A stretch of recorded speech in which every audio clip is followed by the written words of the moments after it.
хүмүүс асуудаг л да манай хүмүүс диетисттэй байгаад энийг намд орчмаар байна. Имчилээд ингээ бүр эрүүл болгочмоор байна гэдэг. Тэгэхээр энэ бол боломжгүй л дээ. Харшлын хүчин бол архаг хүчин. Тэгээ намжил дахилтаар сэтэрдэг. Гол тактик юу гэхээр эцэг эхчүүд эмч нарын хувьд бол хамтдаа тэр хүчний эсрэг баг болж тэмцэх ёстой. Тэхийн тулд харшлыг намжилтанд оруулаад намжилтыг удаан хадгалах ийм тактик барих ёстой гэсэн.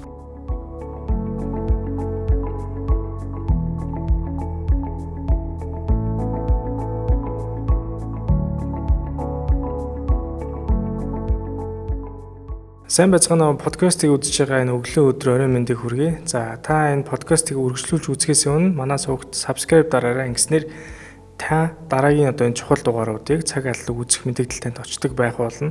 За бидний өнөөдрийн сонгосон сэдэв бол яг энэ цаг үед та бүхний бас хайлтанд маш өндөр байгаа бах. За илүү ихээр энэ талаас яриасаа гэж бодсон дэр сэдэв байгаа. Энэ юу гэхээр харшил. Тэгэхээр харшил бол бид нар нөгөө нэг зовируудыг та бүхэн санаж байгаа бах тийм нүд улаах, загтнах, за хамраас нус гоожих, найтайлгах, за одоо энэ хоолоо тагнаа загтнах гэдэг энэ зовирууд бол танд бодогдож байгаа бах.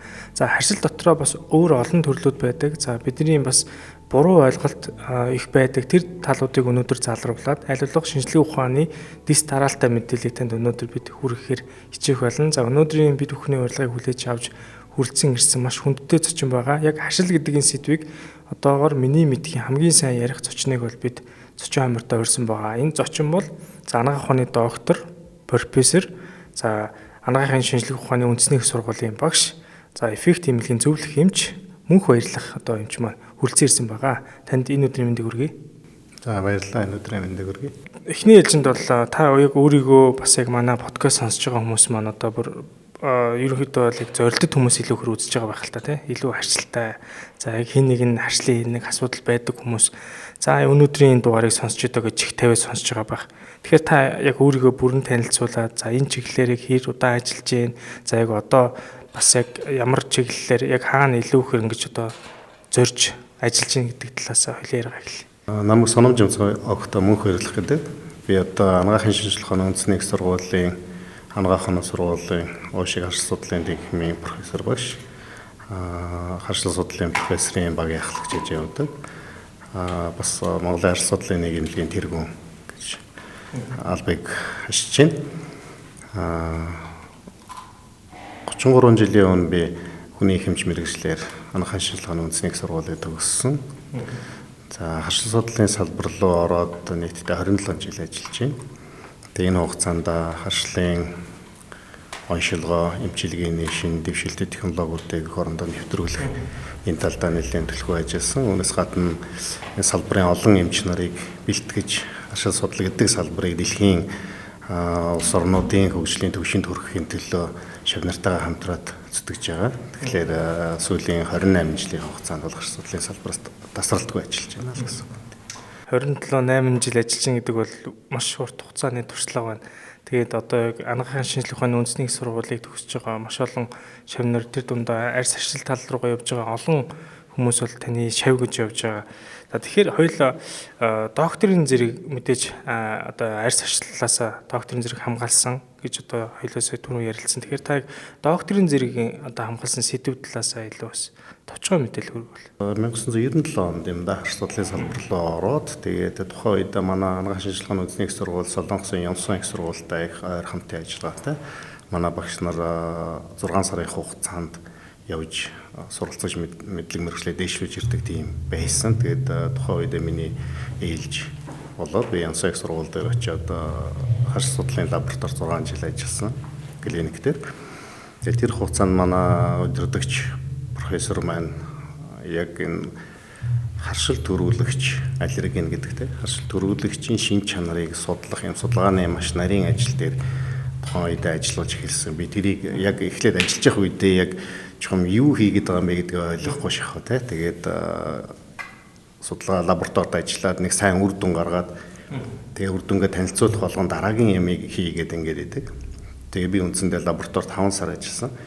Тэгээ тэр хугацаанд хийсэн зүйл маань болохоор энэ гэрийн тоосонд байдаг, ахмын тоосонд байдаг хачигнуудын харшил төрүүлэгчийг судлах ийм уургийн судалгаан дээр ажиллаж исэн. Тэгээд хамгийн чухал үр дүн маань болохоор агуулгын тоосонд амьдардаг нэг төрлийн Thyrophagus putrescens гэдэг хачиг байдаг. Тэрний аллергийн нэгэн цэвэршүүлж ялгаад түүнийг нөгөө хүний ярьсаар хоолдог хачигны аллергийн ашил төрүүлэгчтэй дархлааны солилцох хурал үүсгэж байгаа тэр судалгааг хийгээд тэгээд дуусахад маань нөгөө цаг хугацаач дууссан. Тэгээд профессор чи ийм сайхан судалгааны үр дүнгууд гаргацсан энийг ингээ хэвлэн нийтлүүлүүл яасан юм бэ гэдэг.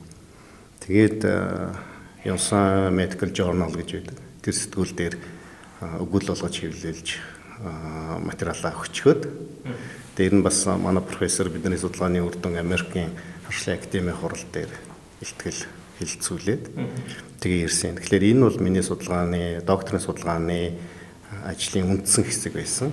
Тэгээ энэ дээрээ үндэслээд ирээд Улаанбаатар хотод одоо монголчуудын дунд хамгийн зөнхлөн харшил үүсгээд байгаа шалтгаануудыг тодорхойлох энэ судалгаагаа үргэлжлүүлж хийгээд тэгээд судалгааны үр дүнд болохоор Улаанбаатар хотын хүн амын хамгийн их харшил үүсгэж байгаа шалтгаан бол хөл газрын ургамал юм байна. Тэр дундаа одоо 68-аас 70% нь шарилжны тоосны харшилтай байд юм байна гэдэг судалгааг хийгээд тэгээд энэ хоёр судалгааныхаа үр дүнг нэгтгэж диссертац хийгээд доктор хамгаалж ирсэн. 1999 онд юм да доктор хамгаалсан. Тэгэхээр яг одоо таныг ажигласнаар жишээлбэл Монгол улсад болохоор хөл ургамлын буюу те ургамлын тоосны ашил их өндөр байна гэж ярьж таны болохоор судалгааны ажил болохоор ачиг одоо тэг гэр ахуй орчинд амьдардаг ачиг гэхэр чинь улирал хамаарахгүй гэсэн үг шүү дээ тий. Жилийн дөрөв улирал тэр хүний ажил нь байнгын хөдөлж явах зөвөр байна гэсэн үг. Тэгэхээр энэ зүйл болохоор Монголд ер нь хэр байдаг юм шиг таны ажигласнаар. Тэгэхээр тухайн үед бол яг энэ гэр ахуйн тоосонд байдаг ийм ачигны төрлийн амьтдаас шалтгаалсан ашил төрүүлэгч өвчлөл үүсгэдэг гэдгийг мэддэггүй байсан л та. Тэгээд тэрийг судлах явцад ер нь бол Монголд энэ бол зонхлог шалтгаан болж чадахгүй байна. Ягаад гэвэл нөгөө байгаль цагуурын эрсдэл уур амьсгалтай өвөл зуны температурын зөрүү ихтэй агаарын чигшил харьцангуй бага учраас ялангуяа эдгээр одоо Европын орнууд, зүүн өмнөд Азийн бусад улс орнуудад нөгөө харшлын үндсэн шалтгаан болоод байгаа зүйл Монголд бол байхгүй байна. Харин нөгөө ургамлын тоосны харшил нь бол илүү даамгаалдаг юм байна гэдэг тодорхой болсон л доо. Гэхдээ яг тэр үед судалгаа хийж явах явцад тэр нэг агуулгын тоосонд амьдардаг хажиг судалсан гэсэн шүү дээ. Харшил төрөгч чинь. Тэр талаар Монголд ер нь ямар судалгаа хийдэг юм бэ гэдэг хүмүүстэй зөндөө уулзаж явсан. Тэр үед халдварт өвчин судлалын үндэсний төв дээр ангаах ухааны шавж судлалч гэдэг нэг хүн байдаг байсан. Энтомолог мэргэжлийн. Тэгээ тэр хүн Монголд нэг агуулгад хадгалагдаж байгаа үр тарианы бүтээгдэхүүнүүд цагаан будаа зэрэг бүтээгдэхүүн хадгалдаг агуулгаас тэр тоосны ачийг олж илрүүлсэн байдаг. Тэгэхээр яг энэ талын харшлын шалтгаан бол бас байгаа. Сүүлд нь бид нэр 1999-с 2000 оны хооронд Финляндийн судлаачтай хамтраад Монгол орон даяараа амьсгалын замын харшил астмын тархур зүйн судалгаа хийсэн.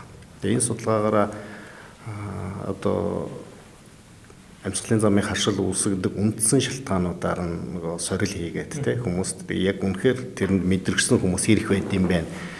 Ямар шалтгаан Монгол зонхлоод байна гэдэг энэ судалгаа хийх явцад тэр агуулгын тоосонд амьдардаг ачигны харшил төрөгчдөр мэдрэгшилтийн төвшин бол нэлээд их. Гэхдээ мэдрэгшилтийн зэрэгээрээ болохоор сул ийм тохиолдлууд бол нэлээд их тохиолдож байсан. Тэгэхээр энэ бол бас ялангуяа тэр агуулгад байгаа тэр тоосны харшил төрүүлэгчид мэдрэгш байдал бол Монголд бол байна. Харин яг гэрийн тоосных нь бол хамаагүй бага юм байна. Гэхдээ одоо нөгөө харшил гэдэг чинь хэлээ згааргүй те. Тэгээ гадаад дотоодод амьдарч байгаад ирж байгаа хүмүүс энэ төр бол тухайн зүйлд мэдрэгч ч гэсэн тэр харшилтай болчиход ирсэн хүмүүс л зөндөлөйдэг л та.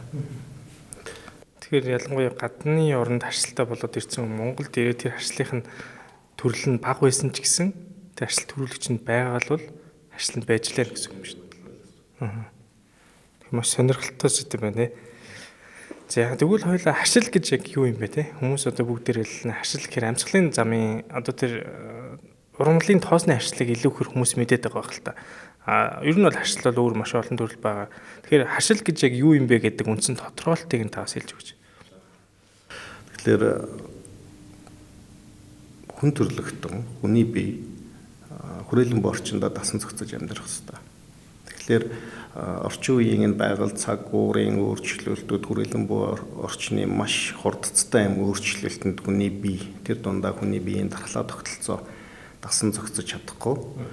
Тэгээд энгийн бидний амьдралын орчинд байж идэг ийм зүйлүүдэд дархлааны хит их хүчтэй хариу урвал үзүүлэх шин чанартай болж өөрчлөгдөд тэгээд тухайн зүйлүүдэд их мэдрэгшил үүсэж байгаа. Энийг харшил гэдэг. Тэгэхээр нэгэнтээ ийм хүчтэй ямар нэгэн одоо халдварын биш зүйлүүдэд ургамлын тоос юм гэрийн диживэр амтан ч юм уу эсвэл ахын тоос тийм юмдаа хүчтэй мэдрэгшил үүсчих юм бол тэр нь тухайн шалтгаан хүний бие махбодын аль хэсгээр илүү их нэвтэрч орж ирж байна. Тэгээд тэр орчиндоо хэсэг газрын тодорхой нэг эргэтэн тогтолцоонуудыг хамарсан эмнэлэг зүйн шинж тэмдгүүд илрээд байгаа нь бол харшлын хүчин болж таарч байгаа. Тэгэхээр харшил гэдэг бол хоёр үе шаттай гэж үздэг. Нэг нь бол ямар нэг зүйлд тухайлбал ургамлын тоос ч юм уу түрүүний ярьсан шалтгаануудад ингээд хүний биеийн дархлаа тогтолцоо хит их хүчтэй мэдрэгшил үүсээд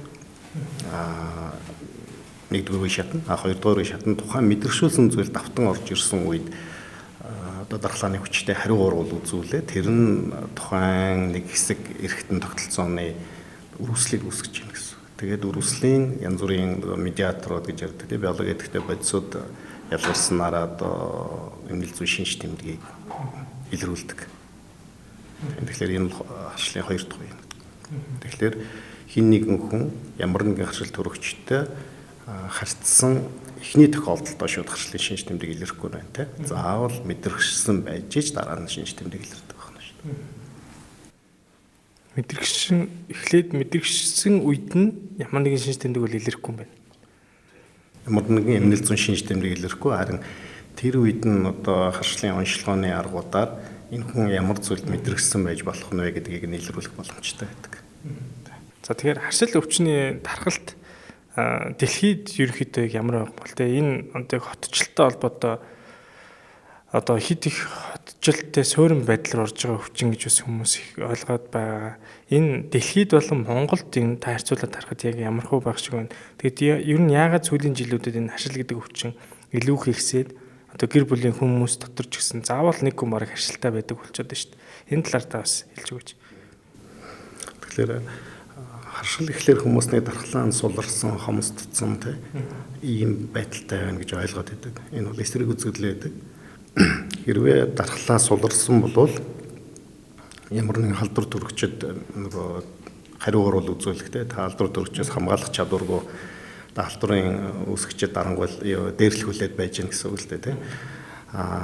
Тэгэхээр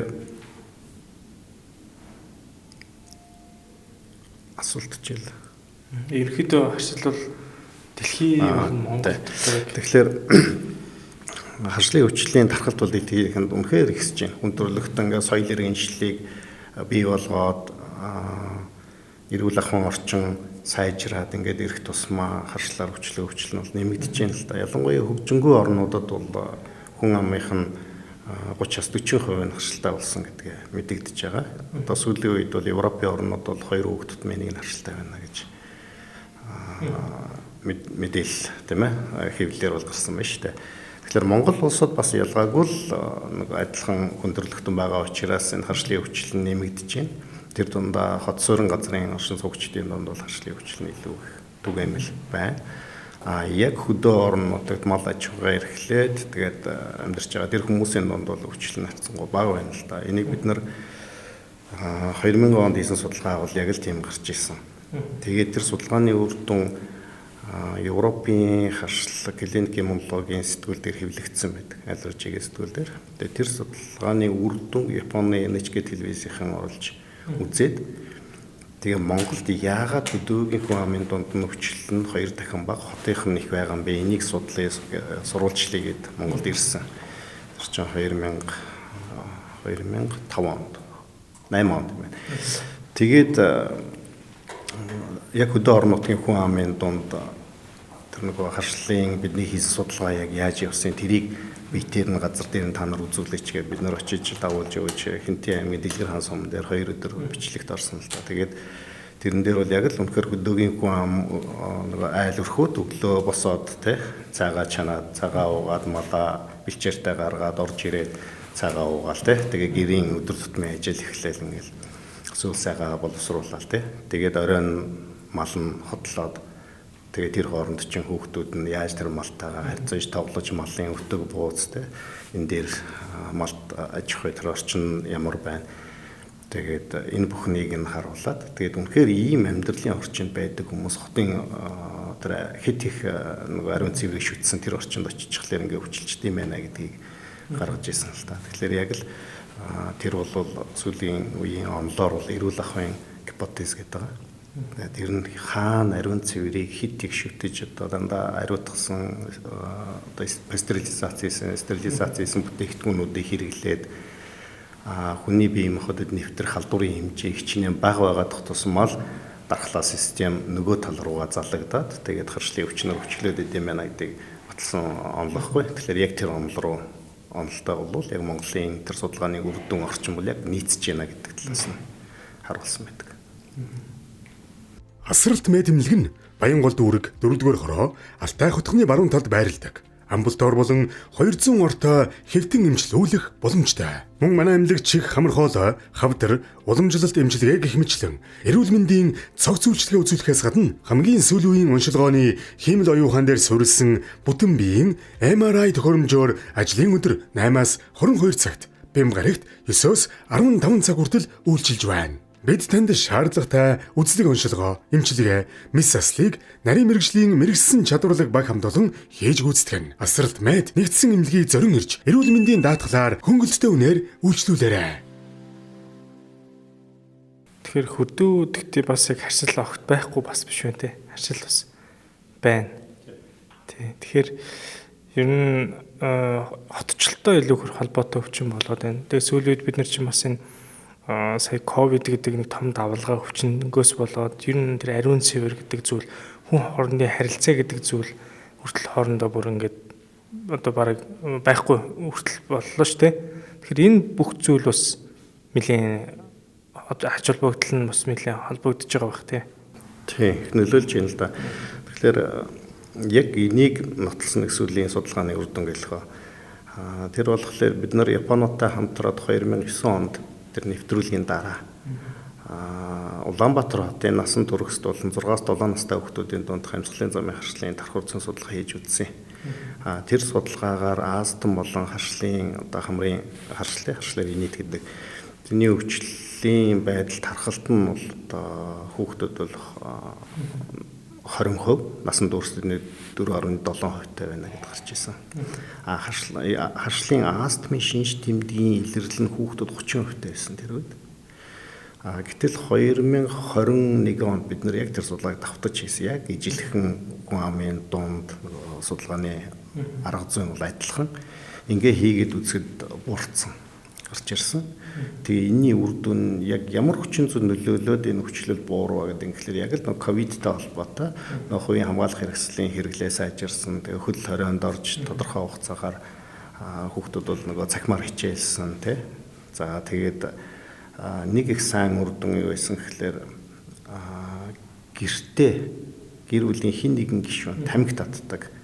Нэг хүртэлх насны хүүхдүүдийн орчинд нь дам тамхиталтанд өртөөлөх тийм ээ ийм эрс багассан гэдэг судалгааны үр дүн. Тэгээд энэ байдал нь тэр астм болон харшлын шинж тэмдгийн илрэлт уурах юм хүчтэй нөлөө үзүүлсэн байна гэсэн үр дүн гарсан.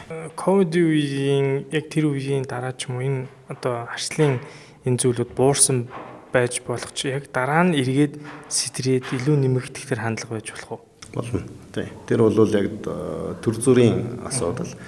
Тэгэхээр магадгүй нөгөө харшлын өвчнийг үүсгэхэд нэг талаас шалтгаан нь одоо урамлын тоос гэр идэжээр амтан гэх мэт хоол хүнстэй ийм зүйлүүд нөгөө талаас нь нөлөөлөх хүчин зүйл гэж юм байна л да. Тэгэхээр энэ нөлөөлөх хүчин зүйл шалтгаан хоёр нийлж иж өвчин үүсэж байгаа.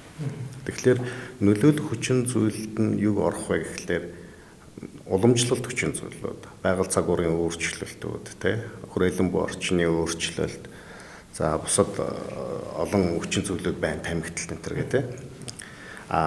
Сүүлийн үед болохоор тэр асуудлыг хяналтандаа байлгасан ч гэсэн өвчлөлийн байдал нэмэгдээд байгаа шүү дээ. Тэгэхээр өөр хүчин зүйл нөлөөлж яах гэдэг ингээ хайхлаар тэндээс 4 зүйлийг шинээр гаргаж ирээд байна л да. Нэгдүгээрх нь юу гэхээр саяны тэр хит их нөгөө халдвараас сэргийлэхтэй хүний биед халдварын хүчин зүйл нэвтрэх нь багасаад ингээ эрүүл ахуй сайжрахлаар үүсдэг юм байна гэдэг. Хоёр дахь нь болохоор витамин D дутагдaltaй байгаа энэ байдал нь харчлаар өвчлөх нөхцөлийг бүрдүүлдэг юм байна. Учир нь бол витамин D гэдэг нь бодис солилцоонд оролцдог юм амин дэм гэж үздэг байсан бол энэ бол дархлаа тогтолцоонд маш их хүчтэй зохицуулахын үүрэгтэй байна. Тэгээ энэ дутагдаад ирэхлээр ингээ өвчлөх гэсэн юм байна. Ялангуяа ягшлыг өвчлөх гэсэн юм байна. Тэгээ ингээд тогтоочлоо тий. Гурав дахь хүчин зүйл нь болохоор нөгөө бидний бие махбод хүн болгон хүний арьс гаднаасаа ингээд бичил биетний нэмгэн давхарга үүссэн байдаг. Хоол боловсруулах зам, амьсгалын зам дотор талаасаа бас бичил биетний бүтэн хүрээлэлт байдаг. Тэгэхээр энэ бичил биетний хүрээлэл нь хүний биетэй харилцан зохицож тухайн хүний бие эрүүл сарвал байдаг. Жишээлбэл бид нар гидсэнд зөндөө олон лактобациллууд, бифидобактериуд байдаг тийм. Тэгээ энэ зүйлүүд хэрвээ байхгүй болчих юм бол хүн хүчилдэг. Яагаад гэхлээр энэ бичил биетнүүд байж хүний хоол боловсруулах замын нөгөө ферментүүдийн оролцоотой задраад үлдсэн бүтээгдэхүүнүүдээр тэд нар хоололдог. Тэгээ ингээ хооллохын зэрэгцээ тэр боловсруулалтыг гүйцэж өгч जैन тийм. Дээр нь нэмээд хүнд ашигтай нөгөө бүтээгдэхүүнүүд үйлдвэрлэж эхэлдэг. Жишээлбэл витамин C-г тэд нар үйлдвэрлэж хүний биед нөгөө C-ийн хангалтыг нэмэгдүүлж өгч байдаг байх жишээтэй. Тэгэхээр энэ байдлыг хүчээр эвдчихлээр энэ симбиоз байгаа зүйлийг нь хүчээр эвдээд дисбиоз үүсгэхлээр хүчлэлт юм байна. Ялангуяа ягшлын өвчнөр илүү их хүчлэлт юм байна гэдэг нь тогтоогдож байна тийм. Тэгэхээр тэрийг эвддэг маш хүчтэй зүйл нь юу гэхээр антибиотикийн хэрэглэл. Тэгэхээр нянгийн эсрэг антибиотикийг хит их замбраагүй зохисгүй ингээ хэрэглээд байгаа юм бол дисбиоз үүсгдэг. Дисбиоз үүсгэх юм бол харшлаар хүчлээд байдаг. Дараагийн нэг хүчин зүйл нь болохоор сүүлийн үед энийх ярьж байна л да. Хүний биеийн хамгаалах тогтолцоо байдаг. Тэрийг бид нэр барьер гэж нэрлэдэг те хориг. Тэгэхээр хоол боловсруулах зам, амьсгалын зам бүгд хучир эсүүдтэй. Тэр хучир эсүүдийнх нь хоорондын холбоос нь маш нягт холбоос үүсгдэг. Энэ холбоос нь хүний биед гаднаас янз бүрийн өвчин үүсгэгч, тэр дундаа харшил үүсгэгч нэвтэрч орохоос нь хамгаалдаг. Тэгэхээр энэ эпителийн хучир эсийн хоригийг эвдсэн тохиолдолд харшлаар өвчлөлийн эрсдэл нэмэгддэг. Зөвхөн харшил гэлтгүй энэ хажуугаар бодисын солилцооны өвчлөнүүд дээр нь мэдрэл сэтгцэн эмгэгүүд хүртэл энэтэй холбоотой юм байна гингээд сүлгээд тодорхойлчиход байгаа юм. Тэгэхээр энэ хучуурын хоригийг хоол боловсруулах замын те амьсгалын замын дээр хоригийг эвдээд байгаа шалтгаанууд нь юу юм бэ гэхээр маш олон шалтгаан байна л да.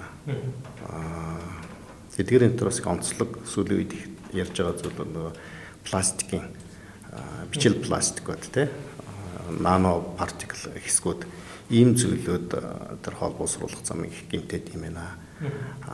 Тэрлээ тэрний хэрэглээг зөв болгох хэрэгтэй гэсэн үг те. Нөгөө талаас нөгөө аяг тавг ухаадаг шингэж өөрөө тусыг маш хүчтэй уусгадаг ферментүүд ихтэй байдаг шүү дээ. За угаалгын нутаг шүдний бүгд л одоо сүүлийн үед маш их ферментлэг ийм бүтээгдэхүүнүүд болцсон. Тэгээд энэ давхар нэг эсэлдүүлэгч ихтэй те. Тэгэхээр энэ зүйлүүд тэр хоригийг гэмтээдэг. Тэр хориг гэмтснээрээ өвчлөх эрсдлийг улам нэмэгдүүлж байгаа. Тэгэхээр ийм олон хүчин зүйлүүд байна. Одоо энэний цаана дахиад судлагдаж тодорхой болоогүй байгаа олон зүйлүүд бас байна. Тийм учраас л энэ харшлын өвчлөл ихсээд байгаа. Ихсэхдээ сүүлийн 30 жилийн хугацаанд шүү дээ. 30-40 жилийн өмнө бол биднийг оюутан байхад бол харшилтай астамтай хүн зүйлийг ч олддог тийм л цаг үе байсан бол одоо бол захын 10 тутмын нэг нь хоёр нь харшилтай байж идэг шүү дээ. Тийм учраас айгу түгээмэл болчиход байгаа. Тэгэхээр энэ хандлага цаашаа улам нэмэгдэх нь тодорхой ойлгомжтой юм байна. За та пластикийн хэрэглээ гэж ярьлаа ш. Тэгэхээр тэн дотор одоо бидний одоо наацхийн тэгээд улаар бол бид нар усаа болоод усны савн дийлэнх нь хуванцар байгаад шүү дээ. Энэ бас нөлөөлж гин гэсэн үг. Тийм маш их нөлөөлж байгаа. Сүүлийн үед нөгөө пластик гялгарууд нөгөө усны сав ундааны савнуудын хэрэглээ маш ихсчлээ шүү дээ. Тэгээ энэ савнуудын хэрэглээ ихсэн нь мэдэр сэтгцийн өвчнүүдийн үүсгэд их хүчтэй нөлөөлж байна. Дээр нь харшаал. Тэгээ хамгийн сүүлийн үеийн би одоо 2025 оны 2 сард хэвлэгдсэн Nature гэдэг одоо амгаахын салбарын ер нь биологийн салбарын хамгийн хүчтэй сэтгүүл шүү дээ. Одоо Impact Factor 38 байна. Тэр сэтгүүл дээр гарсан судалгааны үр дүнгээр 2006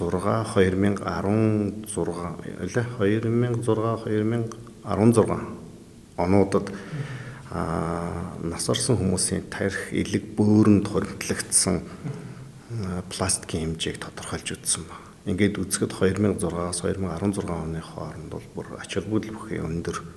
Тэр байтугай нөгөө деменц гэдэг те одоо зөнгөрөл тэнэгрэлд хүрээд нас орсон ийм хүмүүсийн тархинд дах микропластикийн хэмжээг тодорхойлоод үзэхэд нэг ширхэг пластик халбагны хэмжээнд хүртэлдэг гэж хөрөмтлөгдсөн байна. Тэгээ энэ бол ноцтой зүйл. Тийм учраас одоо пластик савтай усыг хэрэглэхдээ нэг удаа шууд хэрэгэл дундуур байж байгаа хөөхтүүд ингээл барай албаа заал ингээл сэгсрэл явдаг тийм байвал доторх пластикийн хэмжээ нэмэгдэж гин гэж хуванцар савтай усыг наран дэм үү эсвэл халуун газар байлгаад тгийг хэрэглэхлээр тэр усан дах пластикийн хэмжээ нь бүр их болж байна. Дээр нь нөгөө галдууганы янз бүрийн нөгөө хэрэглүүд байдаг шүү дээ. Одоо хосуур, хутгуур янз бүр. Тэд нэр ингээ хуванцар юм хар материалаар хийгээд шүү дээ.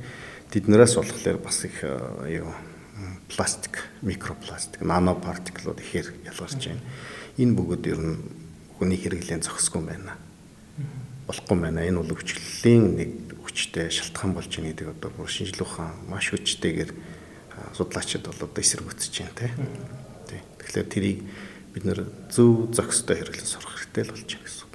Мэдээж огт пластик хэрэглэхгүй байх гэж байхгүй тий. Тэгтээ тодорхой хэмжээгээр хэрэглэхдээ зөв хэрэглэх хэрэгтэй. Аль болохоор бага хэрэглэх хэрэгтэй гэсэн үг. Нэг бага тий. Тэгэхгүй бол одоо жишээл хоолныхаа хутгуурыг одоо тэр юу модноор ч орлуулж бид нар болж юм. Дээрээс нь ч одоо гам байдлаар төмөр байдлаар ч байна тий. Тэгээ тэр донтроо яг байнгын тэрийг таны сайн хэлдгээр хуванцар материалтай байвал тэргээ зүгээр нэг тэр төрөл дотор л оруулаад хаяал хэрэглэх зүйл рүүгээ байх хэрэгтэй байна. Баян хэрэглэж болохгүй маань. Сүүлийн үед бас хүмүүсийн яг давуу тал нь өөрөөсөө усны савтай болоод тэгээ тэн дотроо өөрөөсөө цэвэр усаа игээд уугаад явааддаг болсон байгаа тал. Тэгэхээр тэр нь илүү бас давуу талтай. Ер нь хэрэглээгээ байлуулах жоохон хязгаарлал гэдэг мессежийг өгч байгаа. Тэгээ таны яг энэ ярилцлагыг би CD-dən гадаа сонсч ирсэн. Яг танаас асууя гэж бодсон. Та бас яг өөрөө гоё дэлгэрэнгүй хэлдэгчлээ. Би бас нөгөө оюутнууд лекц сурдаг.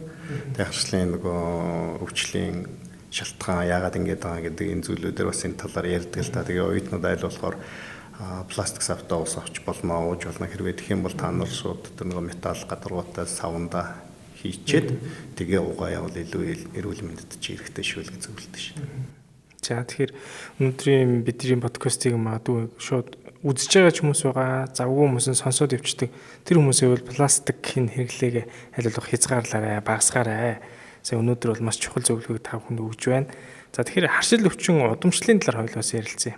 Одоо манай аав жишээл бол харшил өвчтэй байж байгаа сүүл рүүгээ харшил нарцсан гайгүй болцсон. Тэгээд надад бол би бас ихэр ихгүй. Тэгээ манай ихэр бас харшилтай. Би бас харшилтай. Тэгээд тэр нь болохоор амьсгалын одоо яг урамлын тоосны харшил байгаад. Одоо ингээл 4 сар гараад 5 сар гараад ирэхээр найтайлгаал надаас юм тан асуугаал эхэлдэг. Тэгэхээр энэ харшил өвчин удамшил ер нь байх шиг байна. Тэ угаасаа ер нь удамшил байгаа. Тэгээд хэрвээ удамшил байхгүй бол олдмол маягаар бас энэ өвчин хүн яаж бий болоод байгаа юм бэ гэдэг талаар та хэлж өгч. Тэгэхээр харшлын өвчин бол удамшдаг л да. Тэгэхээр хүний дархлаа тогтолцоо тэр нэг халдварын эсрэг тэмцэж эрүүл байлгаж явах хэвээр үүрэгтэй тэр дархлаа тогтолцоо тий. Тэр чинь эсийн дархлаа, шингэний дархлаагийн хоёр угаж байгаа шүү дээ. Тэгэхээр шингэний дархлааны 5 хамгаалах үүрэгтэй уурга байдаг. Тэрний нэг нь болохоор иммун глобулин гэж нэрлэдэг тий. Иммун глобулин A, M, G, D, E гэх 5 төрөл. Тэгэхээр энэс иммун глобулин E буюу монголоор бол ие тий. Энэ нь өндөр болоод ирсэн хүмүүс харшилтай болоод байна. Тэгэхээр энэ IgE эсрэг биеийн илүү их хэмжээгээр нийлэгшүүлээд ялгаруулад байгаа энэ байдал нь үе удам дамжиж удамших хандлагатай байдаг. Энийг нь ерөнхийдөө шинжлэх ухаанд бол атопи гэж нэрлэдэг байна. Тэгэхээр эцэг эхийнхээ нэг нь яг энэ IgE эсрэг биеийн өндөртэй ийм байдал нь үе удам дамжиж удамшаад байдаг. Тэгэхээр нийт харшилтай хүмүүсийн 70-80% нь бол удамшлын суур өгөгдөлтэй байж идэг бол үлдсэн хувь нь бол амьдралынхаа явцад харшилтай болдог. Тэгэхээр тэр амьдралынхаа явцад харшилтай болгоод байгаа гол зүйлүүд чинь нөгөө л түрүүний харшлаар өвчлөд нөлөөлж байгаа хүчин зүйлүүд тий. Витамин D дутагдaltaй болчих тий. Эсвэл нөгөө антибиотик замбраагүй хэрэглээд нөгөө дисбиоз үүсгээд ах. Эсвэл тэр нөгөө хочуурсын хоргийг гимтээгээд ах юм бол эдгээр чинь бүгдөө л нөгөө шинээр харшилтай болох нөхцөлийгээ бүрдүүлж өгöd байгаа гэсэн. Тэгээ нэгэнтээ харшилтай болчих юм бол өр хөвгт нь бас удамшаал бас харшилтай, харшлын суурьтай төрөд байгаа. Тэгэхээр эн чинь нөгөө өвчлийг нэмэгдүүлэх гол үндэс нь байна л. Тэгэхээр ургамлын тоосны харшилтай хүний хөвгт яг ургамлын тоосны харшилтай болно гэсэн зүйл бол байгаа юу? Эсвэл өөр төрлөөр удамшаад явах боломж байгаа юу? Тэгэхээр яг ингээ харахаар нөгөө харшлын өвчин нь яг өөрийнхөө нозлоогоор тий өвчнийхөө нэршлэрээ удамших байгаа. Харшламтгай тэр суур фон нь удамшиж байгаа. Тийм учраас магадгүй ургамлын харшилтай эцэг их байх юм бол хүүхэд нь хүнсний харшилтайч байж болно, эмийн харшилтайч байж болно, адилхан ургамлын харшилтайч байж болно тий тэр бол нөгөө тухайн хувь хүний өвөр мөц онцлогтой холбоотой байж болно. Тэгэхээр харшлын өвчин бол өвчлөлийн нэршлэрээ удамшдаггүй, харшламтгай суур фон нь удамшдаг гэсэн үг.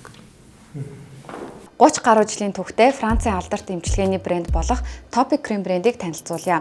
Олон багц бүтээгдэхүүн байдгаас хайдро хэмээх гүн чигшүүлэх багцыг гэр бүлээрээ өдөр тутамдаа хэрэглэхийг санал болгож байна. Тус багцад арсыг таталтуулахгүй зөөлрүүлэгчтэй, гээлэн цэвэрлэгч, сүүн шингэн, бицлярус, гуужуулагч болон гүн чигшүүлэх серум тос багцсан байгаа. Илүү дэлгэрэнгүй мэдээллийг доорх сошиал хаягуудаас аваарай. Тэгэхээр ээж аав нь харшилтай байх юм бол яг таны хэлдгээр яг нэг харшил гэдэг өвчин үүсэхэд хоёр хүчин зүйл байгаа гэж хэлсэн тий. Эхний ээлжинд тухайн харшил гэдэг зүйл нь хоёр дахь эхнийх дээр болохоор тухайн зүйл нь ямар нэгэн байдлаар сэтгэгдсэн, өдөгдсөн байдал мэдрэгссэн. Тэр ээж аав нь хэрвээ харшилтай байх юм бол тэр мэдрэгсэн байдал байгаагүйгээ хүн уншлуулах боломжтой байдаг. Эсвэл завл өдөгдсөн байх үед нь л уншлуулах боломжтой байдаг. Практик дээр болохоор ихэвчлэн нөгөө шинж тэмдэг илэрхлээрээ хүн онцлогоонд ханддаг тий. Гэтэл яг ямар нэгэн зүйл дээр мэдрэгдсэн байгааг нь онцлох боломжтой байдаг. Бүр урдч сэргийлэх боломж байна гэсэн үг. Одоо яг тухайн хүн мэдрэгдсэн байгааг ингээ илрүүлэх нь жишээлх юм бол одоо шарилжны тоосны харшил төрүүлэгчид мэдрэгдсэн байна гэд үзчих юм бол тэр хүн харшлын тоосны харшлаар өвчлөхгүй байх сэргийлэх арга олох боломжтой гэсэн үг. За тэгэхээр харшил өвчин одоо дотор олон төрөл байгаа тий. Одоо хоёулаас монголчуудад их өндөр байдаг нь болохоор ургамлын тоосны харшил гэж ярьлаа. Тэгээ бас өөр төрлүүд байгаа. Тэр төрлүүд болон түүний онцлогуудын талаар та бас дурдж өгөөч. Тэгэхээр ерөнхийдөө хүний бие тодорхой нэг зүйлүүдэд ингээ мэдрэгдсэн байжгаад тухайн харшил төрүүлэгч нь хүний биед яг ямар замаар нэвтэрч орж ирснээсээ хамааран шинж тэмдгүүд нь өөр илрээ явчихна л да. Жишээлх юм бол одоо эмийн харшилтай хүн, антибиотикийн харшилтай хүн магадгүй антибиотик үнэртгэд амьсгалын замаар нэвтрээд тэг хүний биед шинж тэмдэг илрэх жишээтэй. Эсвэл тариагаар хэрэгэлсэн үед нь тэр чинь цусанд ороод цусаар бие махбодоор тарж байгаа учраас арьс салсны шинжүүд тэгээд олон эргэтэн тогтолцоог хамарсан шинжүүд илэрх жишээтэй ийм байдаг. Тэгэхээр тухайн харшил төрүүлэгчийн хүний биед ямар замаар нэвтэрснээсээ хамааран шинж тэмдэг нь өөр байдаг. Тэгэхээр энийг харшлын өөр өвчнүүд гэж үзээд байна л да тий. Ургамлын тоос бол харьцангуй овор хэмжээ томтой агаар тархдаг тоос. Тэрний хэмжээ нь бол ургамлаасаа хамаарат өөр. ихэнхдээ нэг 20-с 60 микрометрийн диаметртай ийм ургамлын тоос байгаа. Энгийнүүдэнд үзэгдэхэргүй те. Энэ бол хөвчлэн амьсгалын замаар орохлоор хамрын өндөд ороод хамрын салстаж шүүгдээд тэгээд хамрын салстаар нэвтэрч байгаа учраас голдуу амьсгалын дээд замын буюу одоо нүдний салст хамар залгуур хоолой тагнаач байт юм те. Ийм хэсгүүдийн өрөвслийг үүсгэх шинж тэмдгүүд нь тийм шинжүүд байдаг. Гэтэл тэр гэр ахын тоосон байгаа жижигхэн aerodynamic size гэдэг те хэмжээ агаар тарах тэр хэмжээ жижигхэн байх тусмаа амьсгалын доод зам руу нэвтэрч ордог. Тэгэх юм бол илүү их астм үүсгэж шээд. Тэгэхээр гэрийн тоос болон тэр амьтны ялангуяа тэр муурны аллерген бол амьсгалын доод зам руу нэвтрэх шин чанар их байдаг учраас тэр хүмүүс их амархан астм болж астмын шинж тэмдгүүд илэрдэг байх жишээтэй. Гэтэл хоол хүнсний харшил төрүүлэгчид бол мэдээж хоол боловсруулах замаар нэвтэрч таарна тийм учраас нөгөө хоол боловсруулах замын шинжүүд түгээмэл илэрнэ гэсэн үг тийм гидс бацлах, суулгах, захтнах. За тэгээ энэ цус руу шимэгдээд орох юм бол арьс салстын шинжүүд буюу арьсан захтнах, тууралт гарах, салстан хавгнах, улаах ийм шинжүүд гарна жишээтэй. Тийм. Тэгэхээр харшлын өвчнийг болохоор яг энэ бол амьсгалын замын харшил, яг энэ арьсны харшил гэдэг ингээд эрс ялах бол бас төвөгтэй. Тэгэхээр тухайн шинж тэмдгүүд ямар эрхтэн тогтолцоог занхилж давмгайлж илэрч гин гэдгээрээ л тодорхойлогдно гэсэн үг. За зарим нэг харшил төрүүлэгчд байдаг л да. Жишээлх юм бол ялангуяа эмийн харшил үүсгэгч хоол хүнсний харшил төрүүлэгчд шууд нөгөө цус руу их хэмжээгээр нэвтэрч орж ирэх юм бол одоо амьсгал зүрх судас, мэдрэл, арьсалст, хоол боловсруулах эрхтэн, гол эрхтэн системүүдийн шинжүүд бүгд зэрэг илэрдэг. Гэхдээ маш хүчтэй илэрдэг. Ийм байх юм бол бид нар харшлын шок гэж үзнэ. Тийм. Тэгэхээр харшил хүндрээ шок үүснэ. Шок үүсгэх юм бол амь насанд аюултай. Ердөө 15-30 минутын дотор л амь насыг аврахгүй бол тэгээд хүнд байдалд ордог шүү дээ. Тэгэхээр энэ бол маш онцгой ийм эмнэлзэн байдал гэсэн үг.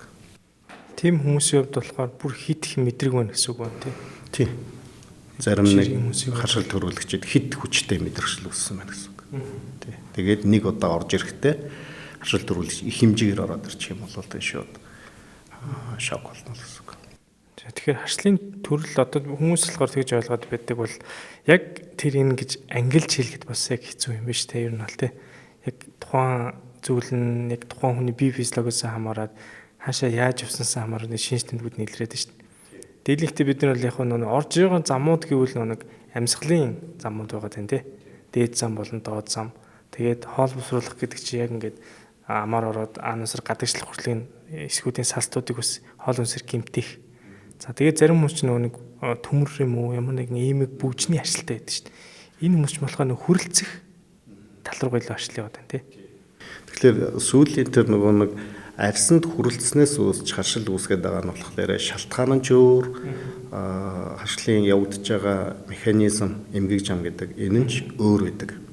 Тэгэхээр дархлааны ургал нь бол голдуу нөгөө аажим хэд мэдрэшлийн буюу 4-р хэв шинжийн дархлааны ургалаар хэд мэдрэшлийн ургалаар явагддаг байхгүй. Тэгэхээр тэр зүйлүүд нь болохоор органикч байж болно, органик биш зүйлч байж болно. Органик биш гэдэг нь болохоор нөгөө төмрийн харшилтай хүмүүс гэдэг тийм. Үсээ бодуулаад үсний бодгоноос харшлагддаг. Эсвэл нөгөө гоо сайхны бүтээгдэхүүн хэрэглээл харшлагддаг гэдэг, арьсан дээр туурал гараад байдаг. Эднэр бол нөгөө харшил төрүүлэгчийн хэмжээ нь бүр хит бага. Тийм учраас хүний арьсны нөгөө эвэрлэг давхаргаар нэвтрэх боломжтой. Тэгээд нэвтэрч ороод тухайн хүний өөрийнх нь биеийн уурагтай холбогдоод молекулжийн бүтцээр ингээд том болоод ирэхлээр харшил төрүүлэгч болчихдог.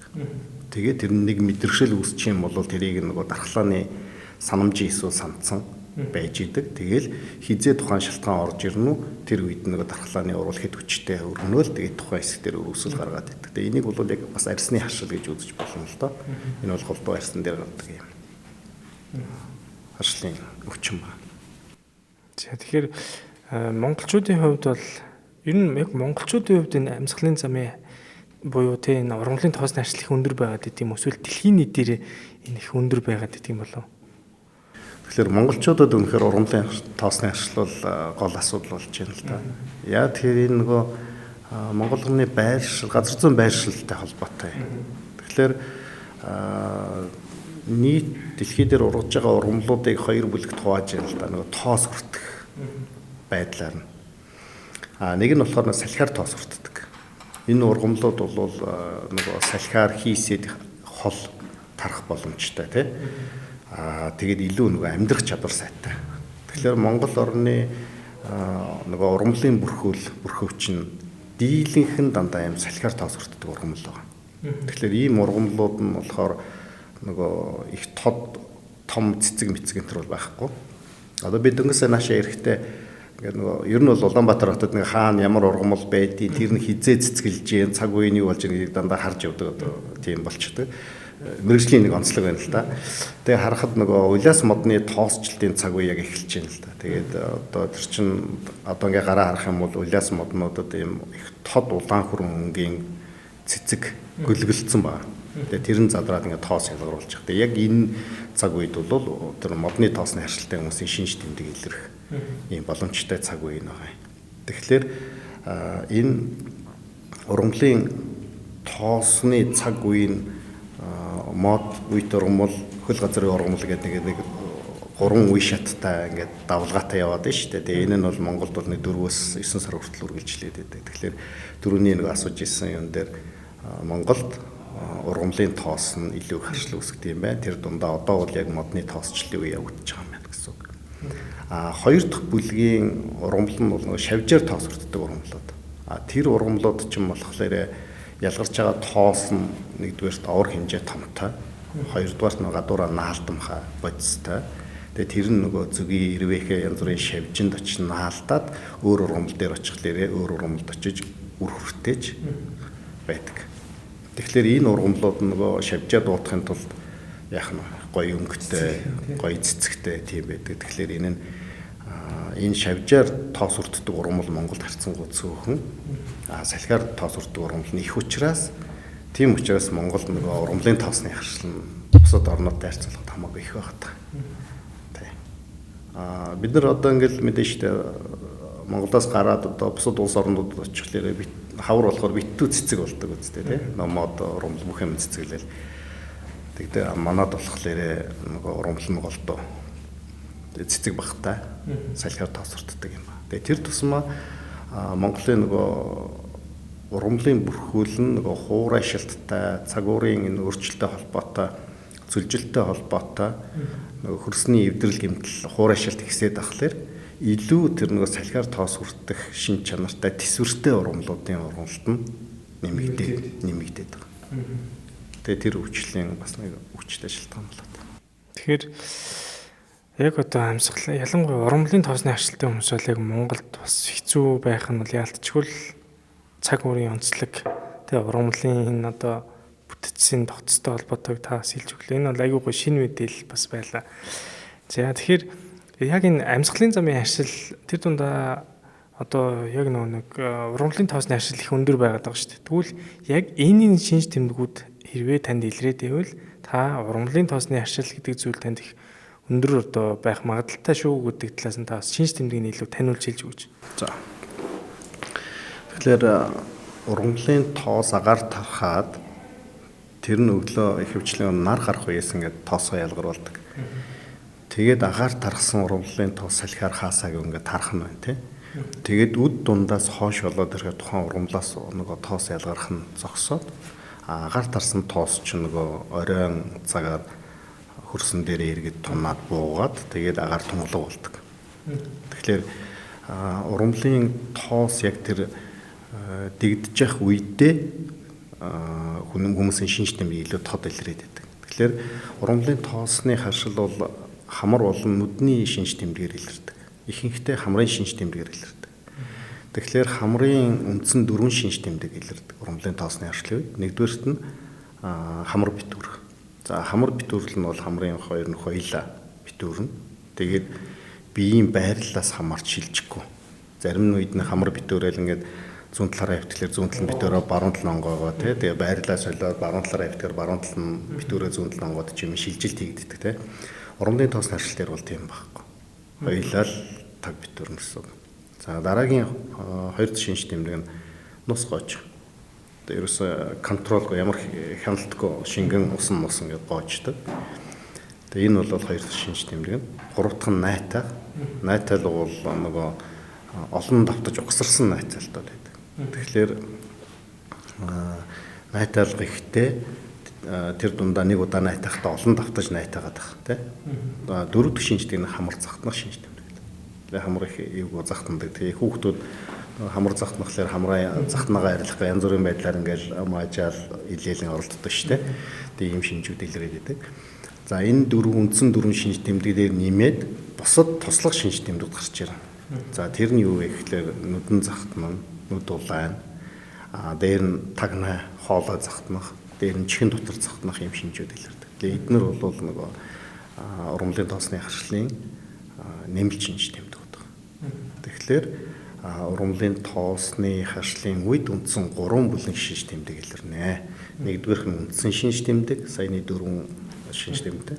Хоёр дахь нь болохоор туслах шинж тэмдгүүд буюу нүд, хамар, залгуур, хоолой шинжүүд. Гурав дахь нь болохоор өвөрмөц шинжүүд гэдэг. Тэр нь болохоор нүдний доогоор ингээ хөхрөх. Тэгээд хамран захтнахаар хүүхдүүд нь хамраа ингээ шөргөөж харшлын салют гэдэг шинж тэмдэг байх гэх мэтлэн.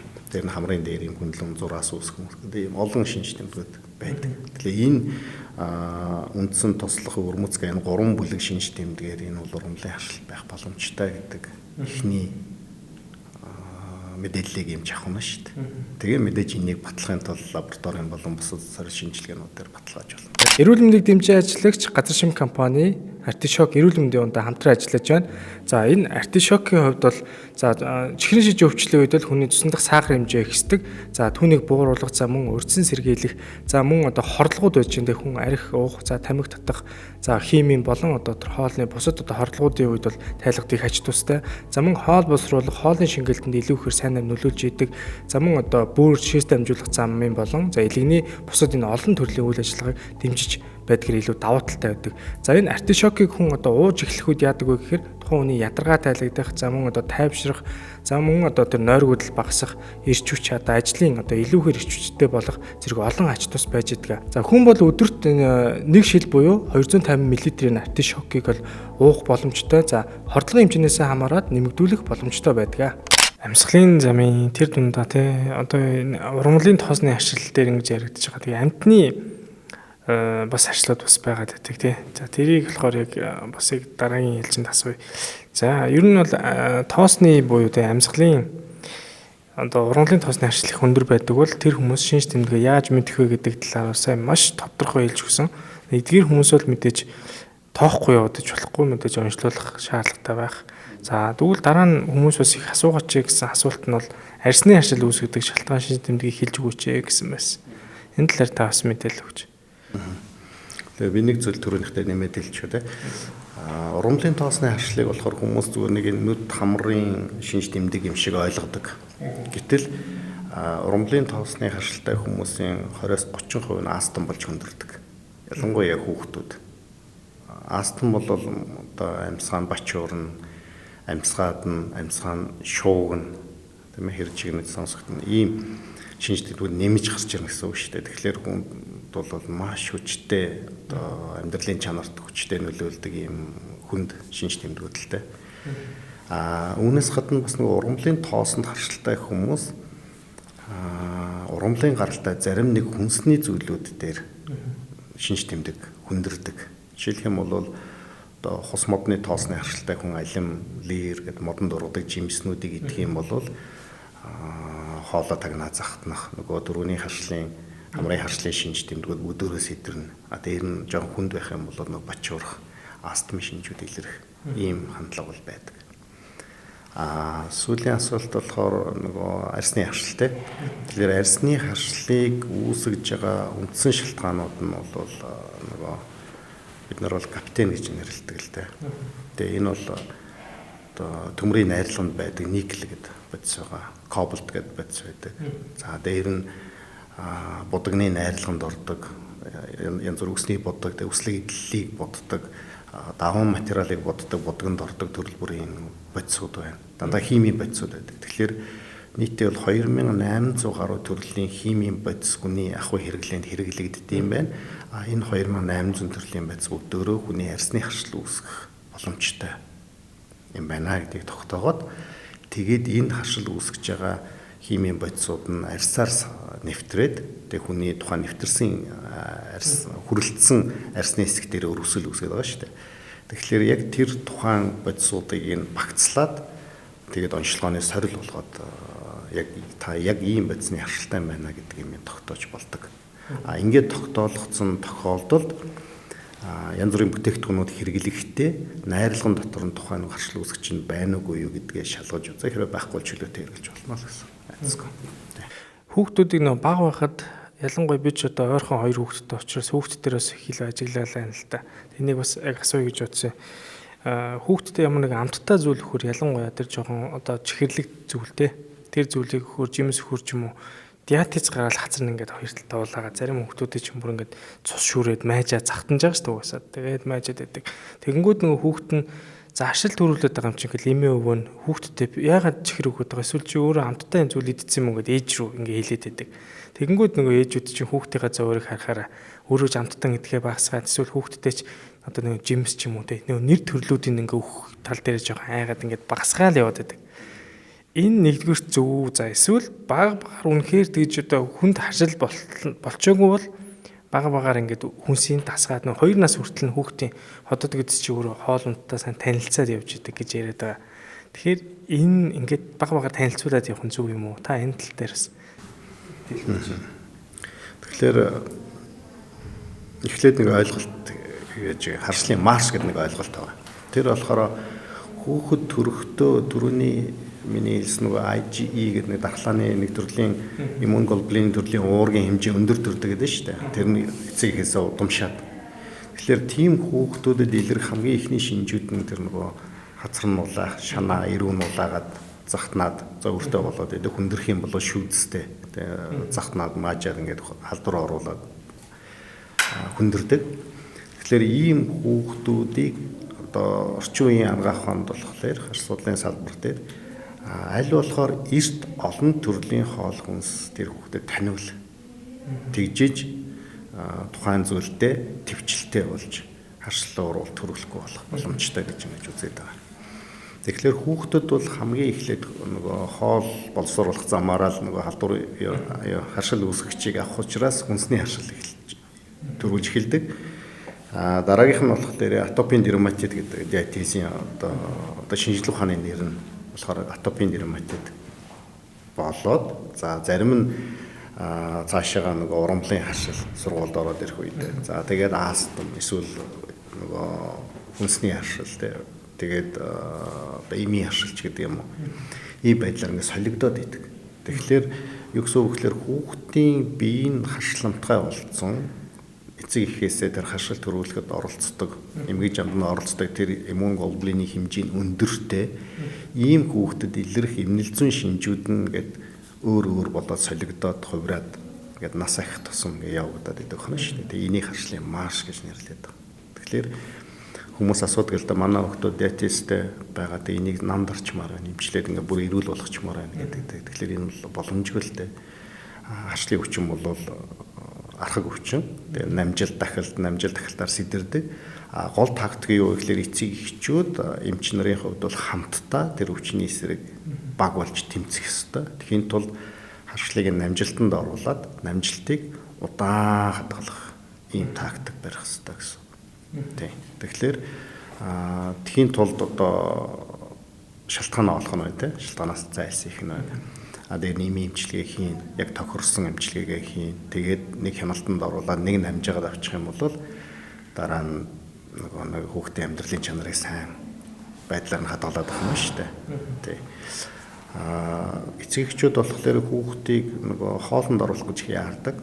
Тэгээд хоолнд оруулахдаа нэг удаад их олон төрлийн хоол хүнсийг нэг өдрийн дотор ч юм уу хэрэгжилждэг. Тэгэхээр сүүлийн үеийн судлаачид эмч нарын өгж байгаа зөвлөгөө юу гэхээр хүүхдэд хүнсний олон төрлийн зүйлийг багад нь таниулъя. Таниулах хэрэгтэй. Гэхдээ нэг төрлийн хүнсний бүтээгдэхүүнийг нэг 7 хоногийн хугацаанд хэрэглээд нэмээд ямар нэгэн эмнэлзэн шинж тэмдэг хүндрэл илэрхгүй за өөр илэрхгүй байвал дараагийнхыг нэмдэг ч юм уу. Ийм байдлаар 100хан алсаараа ингэж нэр төрлийг нэмэгдүүлэх замаар явж иж ердийн хэрэглээнд орох хэрэгтэй. Тэгэхгүйгээр нэг өдөр их олон янзын юм өгөөд тэгээд аль нь харшил өгж байгааг нь мэдэхгүй ийм байдалд орчод байдаг. Тэгэхээр энийг бүр нөгөө нэмэлт хоолнд орох үеэс нь маш сайн ялангуяа нөгөө харшлын суурьтай удамшлын юм нөлөөтэй хүмүүс би өөрсдөө мэдэн шүү дээ. Тэр хүмүүст бол тэгж зөвлөх байна. Тэгэхээр одоо тэр диатез гараад байгаа тэр хүүхдүүдэд бол тодорхой хэмжээнд нь угаасаа тэр удамшил гэдэг зүйл байгаа учраас тэр immunoglobulin E гэдэг зүйл удамшсан байгааг илэрхийлэх учраас тэндээ сая таны хэлдгээр диатез ингээд одоо жишээлбэл тараг өгөхөр ч юм уу одоо манай хүүгийн хацар амыг тараг хүрсэн эсгүүд нь гулаагаад байдаг байхгүй. Тэгэхээр тэр мэдээж харшлын фон удамшсан байна л гэсэн үг байна шүү дээ. Тэгэхээр тэрийг бол нөгөө шинжилгээгээр тодруулах боломжтой л да. Шинжилгээнд дээр одоо яг сүүний тарагчин бол сүү, үнэний сүү болголт байгаа те яманы сүү мууч байж бол. Тэгээ тэрэн дээр чинь нөгөө хөрөнгө гэдэг нэг юм байна шүү дээ. Тэр хөрөнгө чинь өөрөө бичил биетэн байна. Тэгэхээр бичил биетнээсээ болоод байна уу эсвэл яг дан сүүнээс нь байна уу гэдгээ мэдгэр. Тэгээ яг үнэхээр үнэний сүүнээсээ байвал орчин үед болохоор үнэний сүүн дотор чинь олон төрлийн уургууд байгаа шүү дээ. Казеин нэг 70% нь байна. За тэгээ лактоальбумин, лактоглобулин гэдэг уургууд байгаа.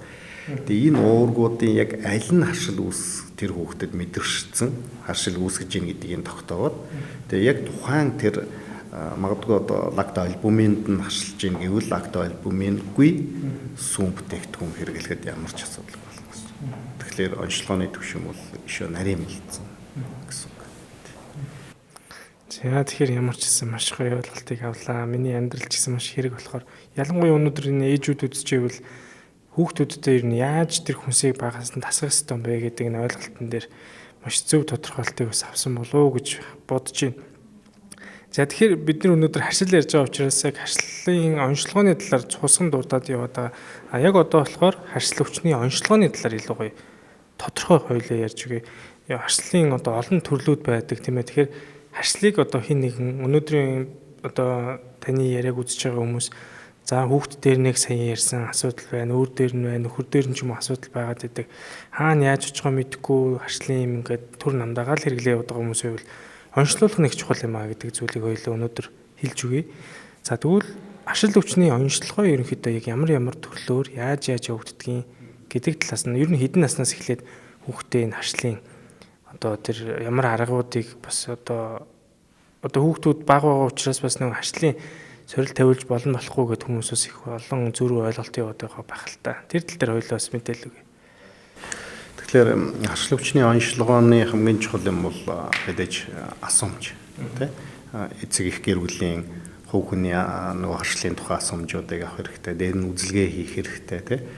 Энэ дээр яг нөгөө шаардлагатай мэдээллүүдэд цуглуулсны дараа эмчхэн тухайн хүнд ямар сорил шинжилгээ хийж оншиг баталгааж болох вэ гэдгийг шийддэг. Тэгэхээр харшлын өвчний хувьд бол хамгийн чухал онцлогооны арга бол арсны сорил.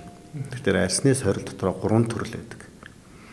Нэгдүгээрх нь бол арсан дээр нь тухайлбал ихэнхдээ гарын шуун дээр тусаад хэрвээ их олон зүйлийг сорж үзэхээр бол нуруунд дээр нь хийж болно л да. Харшил төрүүлэгчдийн экстракт хандыг тусаагаад жижигхэн хатгалтууд тэгээд 15-20 минутын дараа ихэвчлэн 15 минутын дараа илэрч байгаа урвалыг нь хараад энэ хүүхэд яг ийм харшилтай байна гэдгийг тодруулчихдаг. Энийг бол арьс хатгах сорил гэж байгаа. Энүүгээр ихэвчлэн ургамлын тоос амтан амьсгалын замаар нөгөө харшил үүсгэж байгаа шалтгаануудыг илрүүлэхийн зэрэгцээ хүнсний харшлыг илрүүлж болно. Энэ бол эхний сорилын арга. Монгол улсад болохоор энэ арьс хатгах сорилын стандарт нь байдаг. Тэгэхээр энэ стандартаараа 2-оос дээш насны хүмүүст харшлын сорил хийж болно. Зарим нэг хүмүүс яриад байдаг жирэмсэн хүнд хийж болохгүй, нөгөө настай хүнд хийж болохгүй, харшлан сэтэрсэн үед болохгүй гэдэг ямар ч тийм заалт бол байхгүй. Энэ бол 2-оос дээш насны хүүхдүүд бол хиндэж хийж болно гэсэн үг.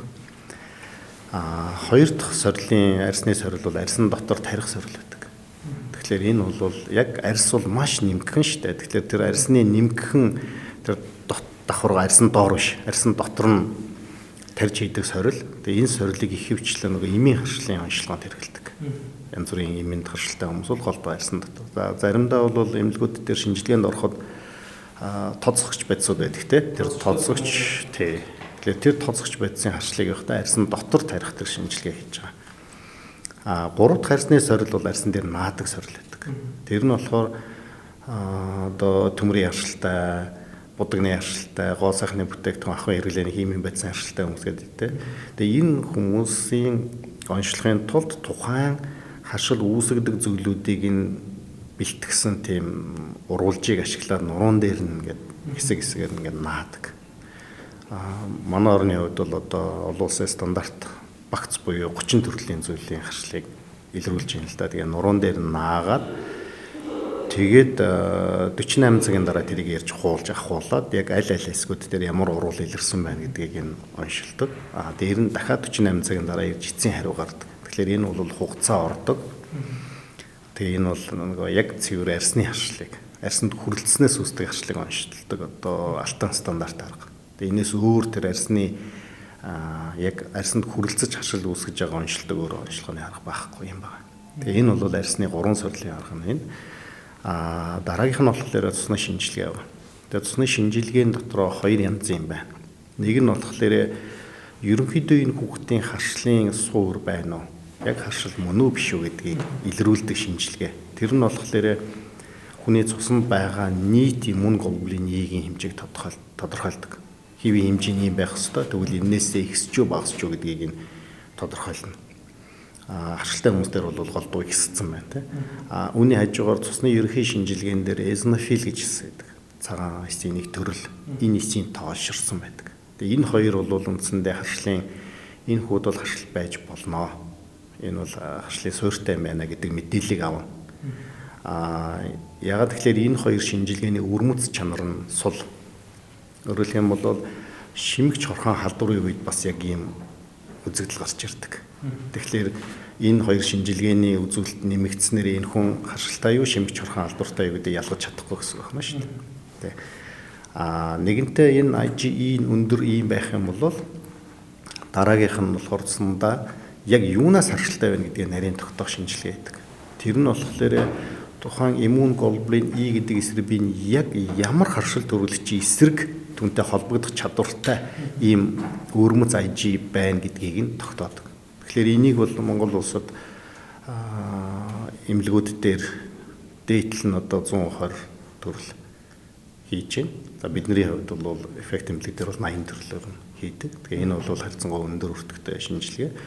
Тэгэхээр саяны энэ цусны 2 шинжилгээ бол 6 сартай хүүхдэд хийж болно.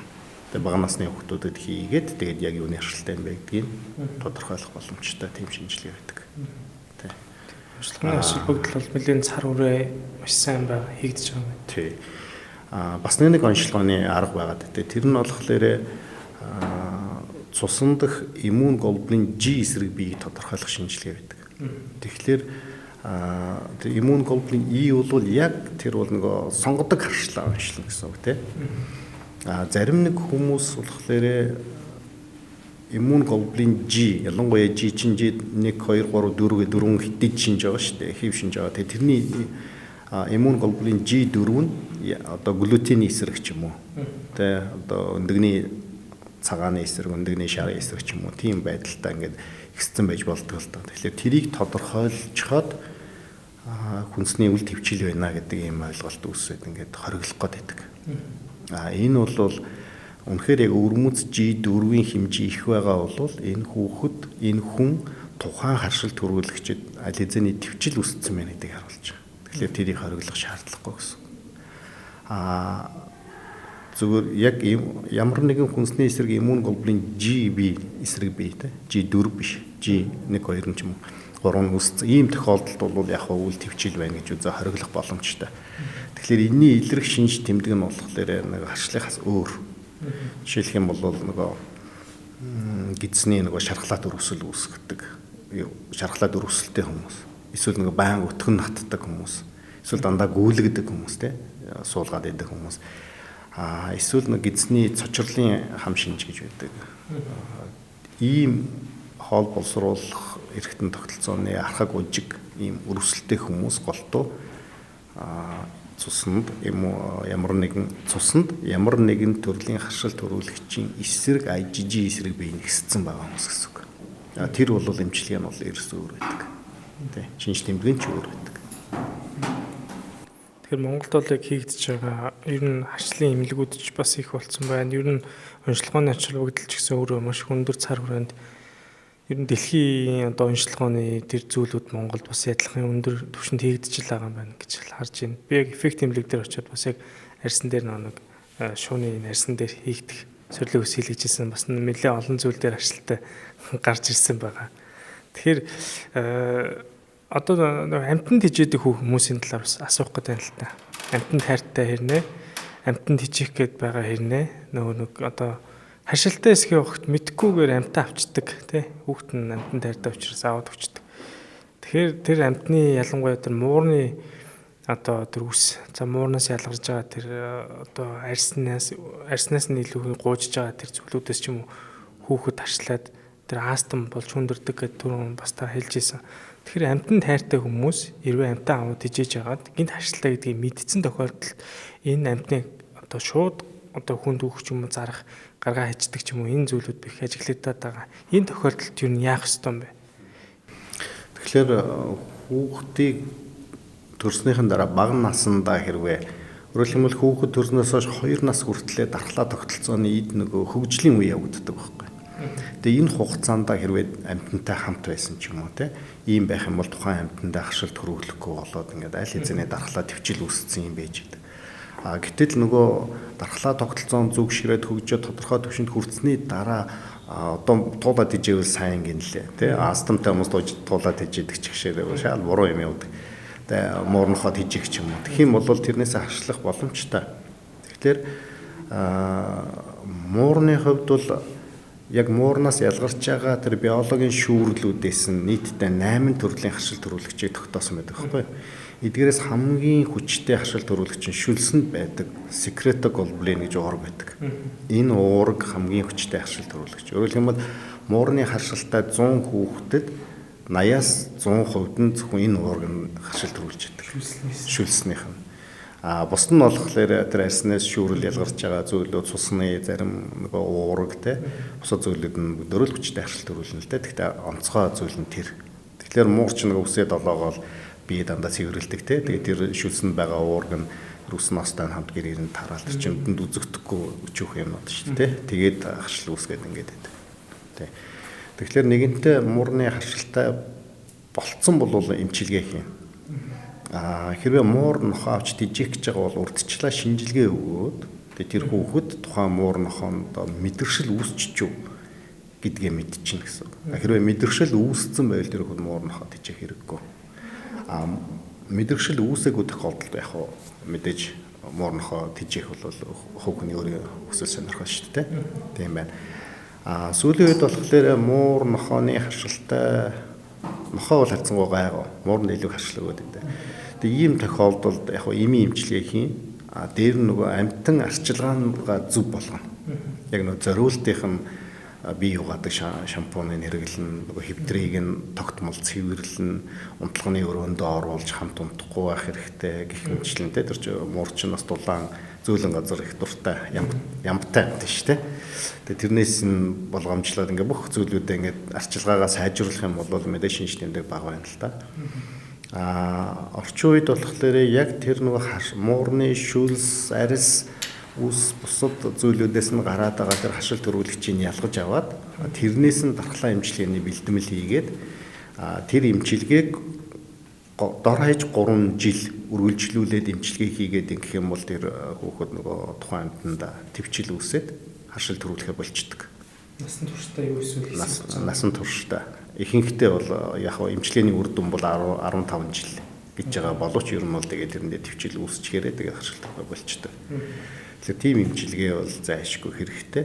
Одоогор бол Монгол улсад яг тэр муурны харшлын эсрэг тийм дархлаа эмчилгээ харах нэвтрээгүй. Дэлхийд бол байгаа. Дэлхийн нийтэд бол байна. Тэр бол тарьдаг тариа биш. Орчин үеийнх болохоор нэг хилэнд орон цацдаг шингийн хэлбэрээр эсвэл хилэнд орон тавиад уусгадаг таблеткын хэлбэрээр ийм эмчилгээний аргаар яваад байна л да. Тэгээ энийг яг тууштай яг тогтвортой эмчилгээ ингээд хийх юм бол үр дүн гарна. Тийм. Тэр эмчилгээ Монголд ороод ирчихвэл өөр хэсэг зүгээр л юм байна тий. Тийм энэ эмчилгээг оруулж ирэхийг бид маш хүсэж байна. Тэг гол нь нөгөө эмийн бүртгэл энэ хяналттай холбоотой нэлийн бэрхшээл байдаг. Хоёрт нь болохоор нөгөө Монгол орны хүн амын тооцсон, тэр дундаа муурны аршилтай хүн нь бүрдсэн. Тэгээд зах зээл жижиг учраас нөгөө дэлхийн хэмжээний том үйлдвэрлэгч нар бол Монгол руу бүтээгдэхүүн яг энэ төрлийн бүтээгдэхүүн нийлүүлэх юм сонирхол бага байна л да. Тэг. Зүгээр эмийн бүртгэл гэхээс гэж ярьсных гадны хөгжингүй улс орнууд, ялангуяа Европын улс орнууд нөгөө эмч нарын лицензийг хүлээн зөвшөөрдөг. Тийм учраас магадгүй Германд байгаа эмч Испани үйлдвэрлэсэн бүтээгдэхүүнийг өвчтнийхээ жорыг бичээд өгөхөд тэр нь яг тухайн өвчтөндөө л хэрэглэгдэх тэр өвчтний нэрээр нь үйлдвэрлэгдэж гарч ирж байгаа учраас тэр нь ямар нэгэн нөгөө хууль хяналт бүртгэл одоо гайл маягийн асуудалгүйгээр шууд тэр өвчтөндөө хүргэгдэж эмчилгээгээ хийдэг. Ийм тогтолцоо байдаг. Тэгэхээр энэ тогтолцоог манахаас нэвтрүүлэх хэрэгтэй. Тэгэх юм бол бид нар манай эмч нар бол дэлхийн жишгт үрчлээ шүү дээ. Онцлогооны чадамж бол дэлхийн жишгт үрцсэн байна. Тэгэхээр яг тэр эмчилгээг нь тухайн өвчтөндөө зориулаад яг ийм найрлагатай ийм өвчтөнд зориулсан бүтээгдэхүүн үйлдвэрлээд явуулаач гэж жороо явуулахад тэрийг үйлдвэрлээ явуулахад нь тэр нь саадгүй чөлөөтэй ирдэг тэр өвчтөндөө хэрэглэгддэг юм байх юм бол энэ бол тун ойрын үед шийдэгдэх байх гэж бодож байна. Тэгвэл их сайн байна. Тэр бүтээгдэхүүнийг ч юм уу тэрийг ямар нэг эмийн компани оруулж ирээгүй байсан ч гэсэн одоо тухайн арслын эмнэлэг гэдэг юм уу тухайн ямар нэг эмнэлгийн баазтай холбогдтой байгаа гадны орноос нь үйлдвэрээс нь тэгж яг тэр хүн зориулсан эмчилгээг нь явуулахад ямар саадгүй ирж гэсэн үг байна шүү дээ. Энэ их гоё юм тий үн. Тэгэхээр яг тэрийг юу яхаар хувь хүн одоогийн хуулиараа бол хувь хүн хил дээр өөрөө зөвхөндөө хийгээд энэ бол яг миний хэрэглэх юм юм аа. Эми бичигсэн жорн энэ байна. Яг ингэж би хэрэглэх юмаг аваад ирэх юм бол чөлөөтэй нэвтэрнэ л дээ. Гэтэл тэр нөгөө биологийн бүтээгдэхүүн чинь тусгай хадгалтын горим шаардна. Тэгээ тэр нь нөгөө албан ёсны дистрибьютор байж тэр байгууллагада ирээд тэндээсээ хүмүүстэй хяналтанд ор, эмнэлгийнхаа хяналтанд ор хийн штэ. Тэрнээс биш зөв жор бичээд өгчлөөр нь явуулаад тэндээс ирсэн юм шууд аваад хэрэгжилждэг тийм нөгөө энгийн таблет юм шиг биш байхгүй. Тэр чинь дархлааны эмчилгээний бүтээгдэхүүн учраас заавал энд нөгөө эмнэлгийн байгууллагын хяналтанд ор хийгдэж үрдэн тооцох учраас тухайн эмнэлгийн нэрээр нь ирээд ирсэн бүтээгдэхүүнийг нь өвчтөндөө хэрэглэх арга нөгөө тэ магадгүй хүндрэл гарахыг үгүйсэхгүй шүү дээ. Тэр үед нь ямар арга хэмжээ яах юм бүх мэдээлэлүүдээ өгөөд ингээ хамтарч ажиллаж хийгдэх хэрэгтэй. Тэгэхээр ийм эмчилгээний арга технологи зарчим руу ер нь удахгүй шилжих шаардлагатай л байна. Тэгээ манай яг энэ удирдлага албан тушаал дээр байгаа юм ч гэсэн энэ зүйлийг хүмүүсийн хэрэгцээ гэдэг энэ зүйлийг илүү бизнес хийс илүү яг эрүүл мэндийн талаас нь маш сайн хараад энэ талын дэлхийн жишгүүдийг гоё нэвтрүүлээ те энэ анх ахуйныхаа энэ салбарт илүү анхаарал өгөөсэй гэдэг үднээс нь бас докторуудынхаа яриаг илүү сайн сонсох байхаа тэр зүйлийг илүү сонсоосоо гэж бодож байна. Бас маш чухал ойлголт байгаад байна. За хоёулаа сая яг тэр муур нохооны хувьд яг нөгөө нэг өөрт нь мэдрэгшил үүсээгүй байх юм бол тийжээж болно. Мэдрэгшил үүссэн байхад саяын тэр одоо гадны орнд хийж байгаа вакцин биш нөө эмчилгээг бол хийх боломжтой юу тий? Боломжтой байна. За тэгвэл нэг Монголд яг саяыгтай адилхан ч юм уу өөр харьцалтай холбоотой яг ингэж түр намдах ч юм уу хэдэн жилийн хугацаанд эсвэл насан туршид ингэж одоо ямар нэгэн байдлаар намдах тэр эмчилгээнүүдийн аргууд юу нэг хэр байдаг юм бол яг тэр арчил дээр гээ та хэлэх боломж байна уу? Тэгэхээр сүүлийн үеийн анх ахуйн ойлголт болохоор эмчилгээ гэхээсээ илүү менежмент гэдэг үгийг илүү сонгодог болчиход байна. Яагаад гэвэл эмчилгээ бол голдуу эмийн эмчилгээ хэлнэ те. Гэтэл хажууд нь бас эмийн бус эмчилгээ байна. Харшил дээр эмийн бус эмчилгээ бол урьдчилан сэргийлт гэсэн үг. Яг юунаас харшилтай болсон. Тэрнээсээ яаж зайлсхийх юм, сургалт явагдана. өөрөө тэр харшилтай зүйлээ мэдэж аваад тэрнээсээ өөрийгөө хамгаалах, зайлсхийх энэ аргад нь сургана те. Үүний зэрэгцээ эмийн эмчилгээ хийн. Мэдээж за үр шинж тэмдгийн намжаа, үргэлжлэлийг нь дарж өгнө. За дээр нь нөгөө сэргийлтүүдээ 1 2 3 дахь шатны үргэлжлэн сэргийлтүүдээ хийн гэсэн. Тэгээ нийлээ цогцоороо ингээд менежмент болчихж байгаа. Тэгэхээр эмийн эмчилгээний хувьд бол Монголд шаардлагатай бүх төрлийн эмийн эмчилгээнүүд хангалттай орж ирсэн. Энэ дээр бол чанарын хувьд сайн юмуд зөндөө байна. Тэгэхээр зөвхөн эмийн хангамжийн хувьд бол яг доктортой байдал жоохон алдагддаг. Хүмүүс нөгөө хэрэглээд эмчнэр нь мэддэг болсон юм бүтээгдэхүүнүүд ингээд тасалдчих ч юм уу. Тийм зүйлүүд байдаг. Ялангуяа нөгөө оригинал юм үйлдвэрлэдэг компаниудын яг нөгөө дуурайж хийсэн генерик гэж ярьдаг те. Тийм биш, яг тийм оригинал юмуудын олдод сангалт бол жоохон сул бах жишээ те. Жишээлх юм бол астмтай хүмүүстэр бид нар Ventolin гэдэг ямыг хэрэглэхийг хүсдэг. Өчнөдөд их сайн байдаг. Гаж нөлөө багтай, дээр нөгөө цацглаар хоолоо манзахт нөхгүй, тэгээд амьсгалын замын бөглөрлийг нэг сайхан богино хугацаанд арилгаад өгчдөг юм байдаг бол дээр нь тэр эмийнх нь нөгөө аэросол юм те. Аэросол эмийн найрлаганд хийн өөр ихгүй. Тэр амьсгалын замыг цочродоггүй хийтэй, тэгээ байгаль ээлтэй. Озон нөлөөлөхгүй тийм. Гэтэл яг энэ юм нь орж ирэхгүй болохоор энэнийг дуурайж хийсэн одоо салбитон мол гэдэг юм байж байгаа. Тэгээ тэрийг хүмүүс хэрэглэхлээр нэгдүгээр гашуун байдаг. Хоёрдугаар эмчилгээний үр дүн бидний хүссэн хэмжээнд илэрхгүй байх жишээтэй. Иймэрхүү хандлагууд байгаа. Тэгэхээр энэ нөгөө доктортой эмийн хангалттай асуудлууд маш чухал юм байна. Эмийн нэр төрлийн хувьд бол харшлын өвчний үед хэрэглэгддэг юмуд бол ер нь бол байна. Тэгээ эмч тухайн эмч нь тэр өвчтний эмнэлзэн шинж тэмдгийн хүн түмний зэрэг өвчний үргэлжлэх хугацаа тэгээ явц гэсэн үг те. Цочмог архаг цочмог дууч байна уу. Тэгээд хавсран тохиолдсон өвчнүүд юу вэ? Энэ болгоныг нь тооцож тэгээд энэ хүнд ийм имийг ийм тунгаар энэ имтэй хавсраад ингэж ийм хугацаанд хэрэглүүл үр дүн өгнө гэдгийг тэр чинь маш өндөр нөгөө анализ хийж тооцоолж иж тэр өвчтөнд зориулж юм бичиж байгаа шүү дээ.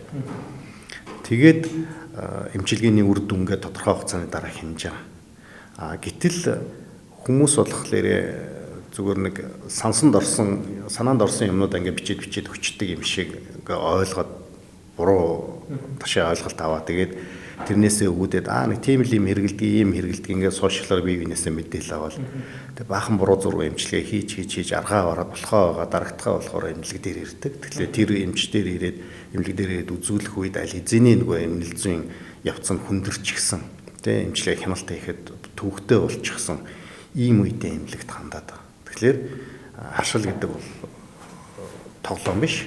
Энэ бол их ноцтой асуудал. Амь насанд хүрэх юм хэмжээний ноцтой асуудал үүсгдэг учраас яг л тэр мэрэгжлийн хүмүүст нь хандаад тохирсон зөв эмчилгээгээ хийх хэрэгтэй гэсэн үг. Одоо гадуур болохоор гормон эмчилгээ муу гэсэн нэг юм ойлголт ард түмний дунд үсчээд байна л да тий. Тэгэхээр гормон эмчилгээ бол өргөслийн эсрэг дааврын бэлтгэл эмчилгээ л да. Энэ бол маш сайн эмчилгээ. Энэ эмчилгээг тухайн эмчийн яг зөвлөмжийн дагуу, жорын дагуу хэрэглэх ёстой. Үргэлжлэх хугацаанд богино курсээр 5-аас 7 хоногч байд юм уу. Тунгийнх нь хэмжээ нь одоо үр дүн хамгийн бага тунгаараа ч юм уу те. Янз бүрийн сонголтоор ингээ хэрэглэн л дээ. Гэтэл хүмүүс дураараа нөгөө удаашруулсан үйлчилгээтэй. Нэг удаа тариад бүтэн 30-аас 45 хоног хүний биед нөгөө шимэг багаар шимэгдээд ингээд өргөслийн эсрэг үйлчилгээ үзүүлж хийдэг ийм тариаг сонсоод тий бие биенээсээ сонсоод тэгээд шууд ингээ хийлгэж байдаг. Эсвэл нэг тэрийг хийдэг тэрүүгээр бизнес хийх гэдэг ганц нэг эмнэлгүүд бас ажиглагдаад байдаг. Тэгэхээр нэг ялангуяа тэр нөгөө урд зүгийн хүмүүс нэг эмнэлэг нэгэд Монголд ажиллаад байна шүү дээ. Тэр хүмүүс тэрийг ингээ зөвлөө хийчихсэн тохиолдлууд тэгээд нөгөө нэг тариага үзүүлдэггүй юу хийсний хэлдэггүй нэг юм цагаан тариа тариулсан тэгээ гоё болцсон гэдэг. Тэгээ тэрийг л хийлгэмээр байна гэл ингээ яваад. Тэгээ тэр нь болохоор цаагаараа тийм удаашруулсан үйлчлэлтэй дааврын бэлтгэлээдэг. Тэгэхээр энэ өргөслийн эсрэг дааврын бэлтгэлээ гаднаас ингээд удаан хугацаагаар бид байхаар ингээд өгчглээр хүний биеийн өөрт нь тэр дааврыг үүсгэж идэг булчирхаануудын үйл ажиллагаанд харангуйлагдаад ингээд тэрний маш олон сөрөг нөлөөнүүд гардаг байхгүй гаж нөлөөнүүд. Тэгээд тэр гаж нөлөөнүүд нь тэгээд хийлгэсэний дараа тэр дороо гарахгүй л дээ. Тэр хийлгэснээс нь хойш сар үйлчлэн тэгээд тэрнээс хойш гэхэлэр ч 2-3 сарын дараа гаж нөлөөнүүд нь гарч эхэлдэг. Тэр үед л хүмүүс гайхдаг юм л эмэгтэй хүмүүс юм тариа хийлгчээд харшлаад орж ийн гэдэг гэтэл 2 сарын дараа бие юм ирэхгүй болохоор чи юу болчихоо гэд ингээд айцтай болчтой. Гэтэл тэр нөгөө тухайн бэлтгэлийнхэн гаж нөлөөн тэгээ 2-3 сарын дараа илгээ байж байгаа жишээтэй. Тиймэрхүү байдаг байхгүй. Тэгэхээр энэ дээр бүр онцгойлон хэлэх юм юу гэхлээр хашилтай хүн бол заавал эмчид үзүүлж имийн тухайн моментод шинж тэмдэг нь ямар байгаа юм. Шинж тэмдгийн хүн түгний зэрэг нь ямар байгаа юм. Өвчнийх нь явцсан ямар байгаа юм. Хавсран тохиолдсон өвчнүүд нь юу байгаа юм. Энэ эмнэлзэн байдлыг үнэлжиж тохирсон эмчилгээ хийдэг юм шүү. Тэрийг анхаарах хэрэгтэй. Зарим нэг өвчтнүүд ингэж идэг л да.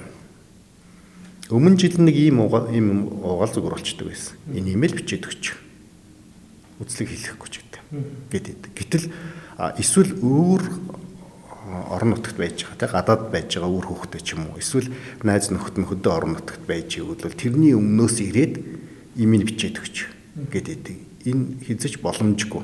Эмч хүн тухайн өвчтнийг эмчлэхийн тулд мэдээж заавал эмнэлзэн байдлыг нь үнэлж тогтоож тэрэнд нь тохирсон эмчилгээ хийх ёстой. Тэгэхээр ийм хийсвэр нэг юм байдлаа хүмүүс бол засах хэрэгтэй. Шинжлэх ухаан хөгжиж байна. Бид нэр шинжлэх ухааны олдыг амьдралд хэрэгжүүлж чинь гэж амьдарч байна.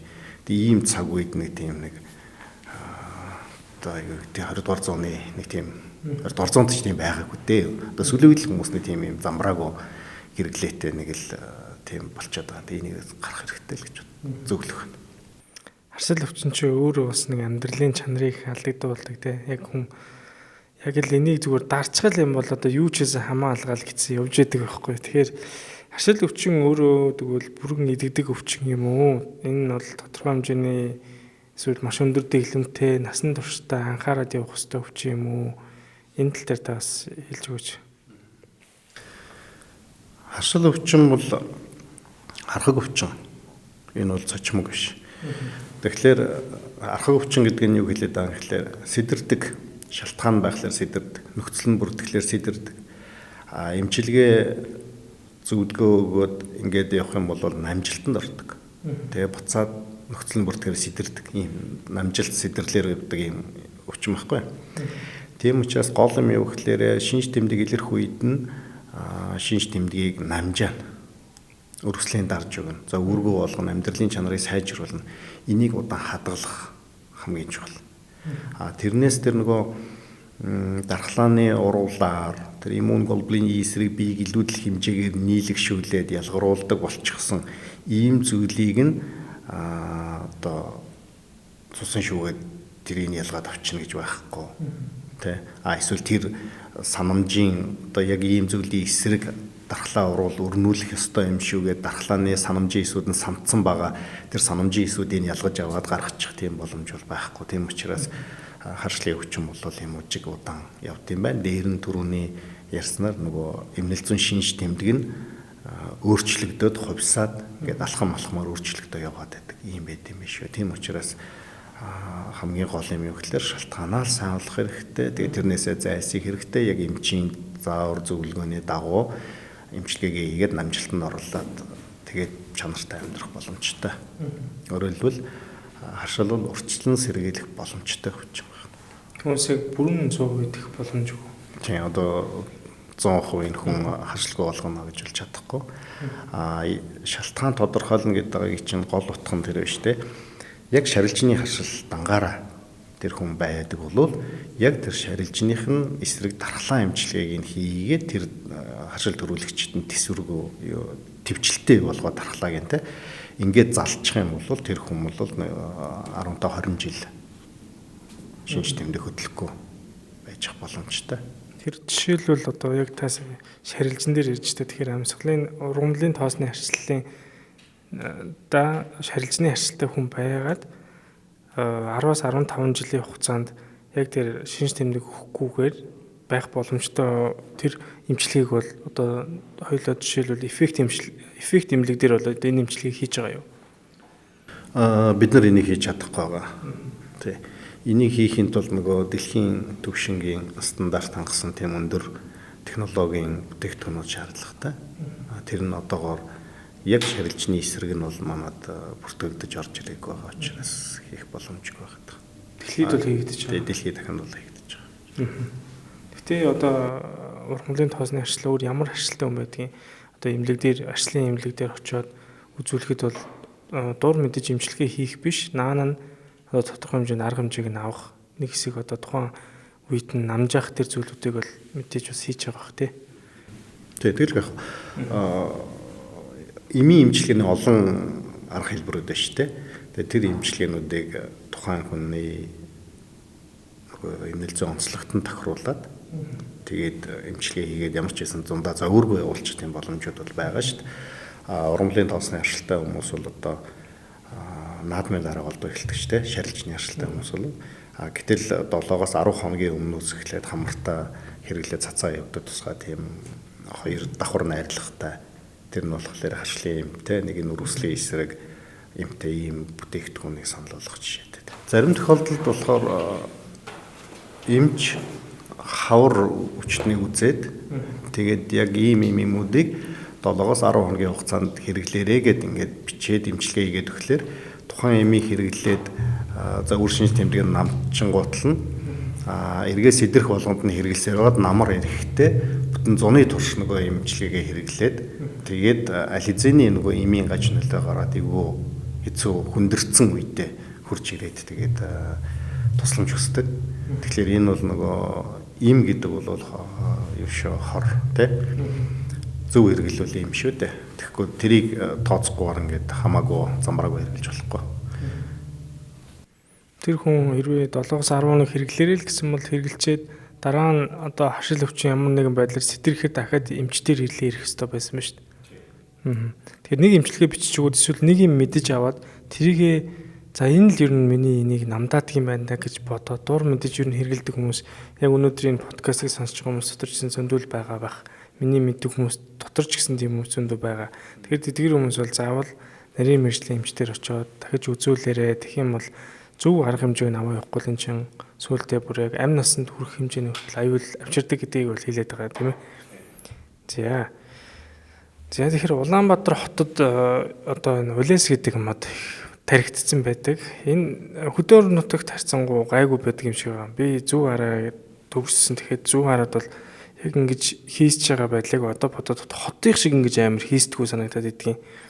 Тэгээд энэ Улаанбаатарт энэ ургаад байгаа нь Улэс модны хүн гэж хэлээд байгаа тий. Энэ одоо нөгөө хоорондоо бас тоосоо дамжуулж байгаа нэг хэлбэр юм байлгүй. Яадаг юм бол тэрийг бол бас сайн мэдэхгүй байна. Энэ ямар нэгэн харшлыг сэдрэгээд идэг юм уу эсвэл ямар нэгэн харшлгүй хүн одоо шинэ харшилтай болох боломжтой байдаг уу? Энэ тал дээр бас нэг жоохон маргаантай мэдээлэл яваад байсан учраас би танаас асууя гэж бодод. Тэгэхээр Улэс мод яг одоо гудамжинд ургасан моднууд гөлөглөн гэдэг чинь цэцгэлж гэсэн. Тэгээ тэр жижигхэн хэсгүүд нь задраад маш нарийн тийм цагаан шаргал өнгийн тоос ялгардаг. Тэгээ энэ тоос нь салхиар бие биендээ өр хүртэж гэсэн. Тоос хүртэж байгаа ийм цаг үе нь байна. Тэгэхээр энэ тоос хүртээж байгаа тэр нүдэнд үзэгдэхгүй байгаа зүйл нь бол хашил төрүүлэгч мөн. Тэгэхээр улаасны хашилтай хүмүүсийн шинж тэмдгүүдийг хөдөлж болно гэсэн. Нэгэнтээ тэр тоос хүртсэний дараа үр боловсрно.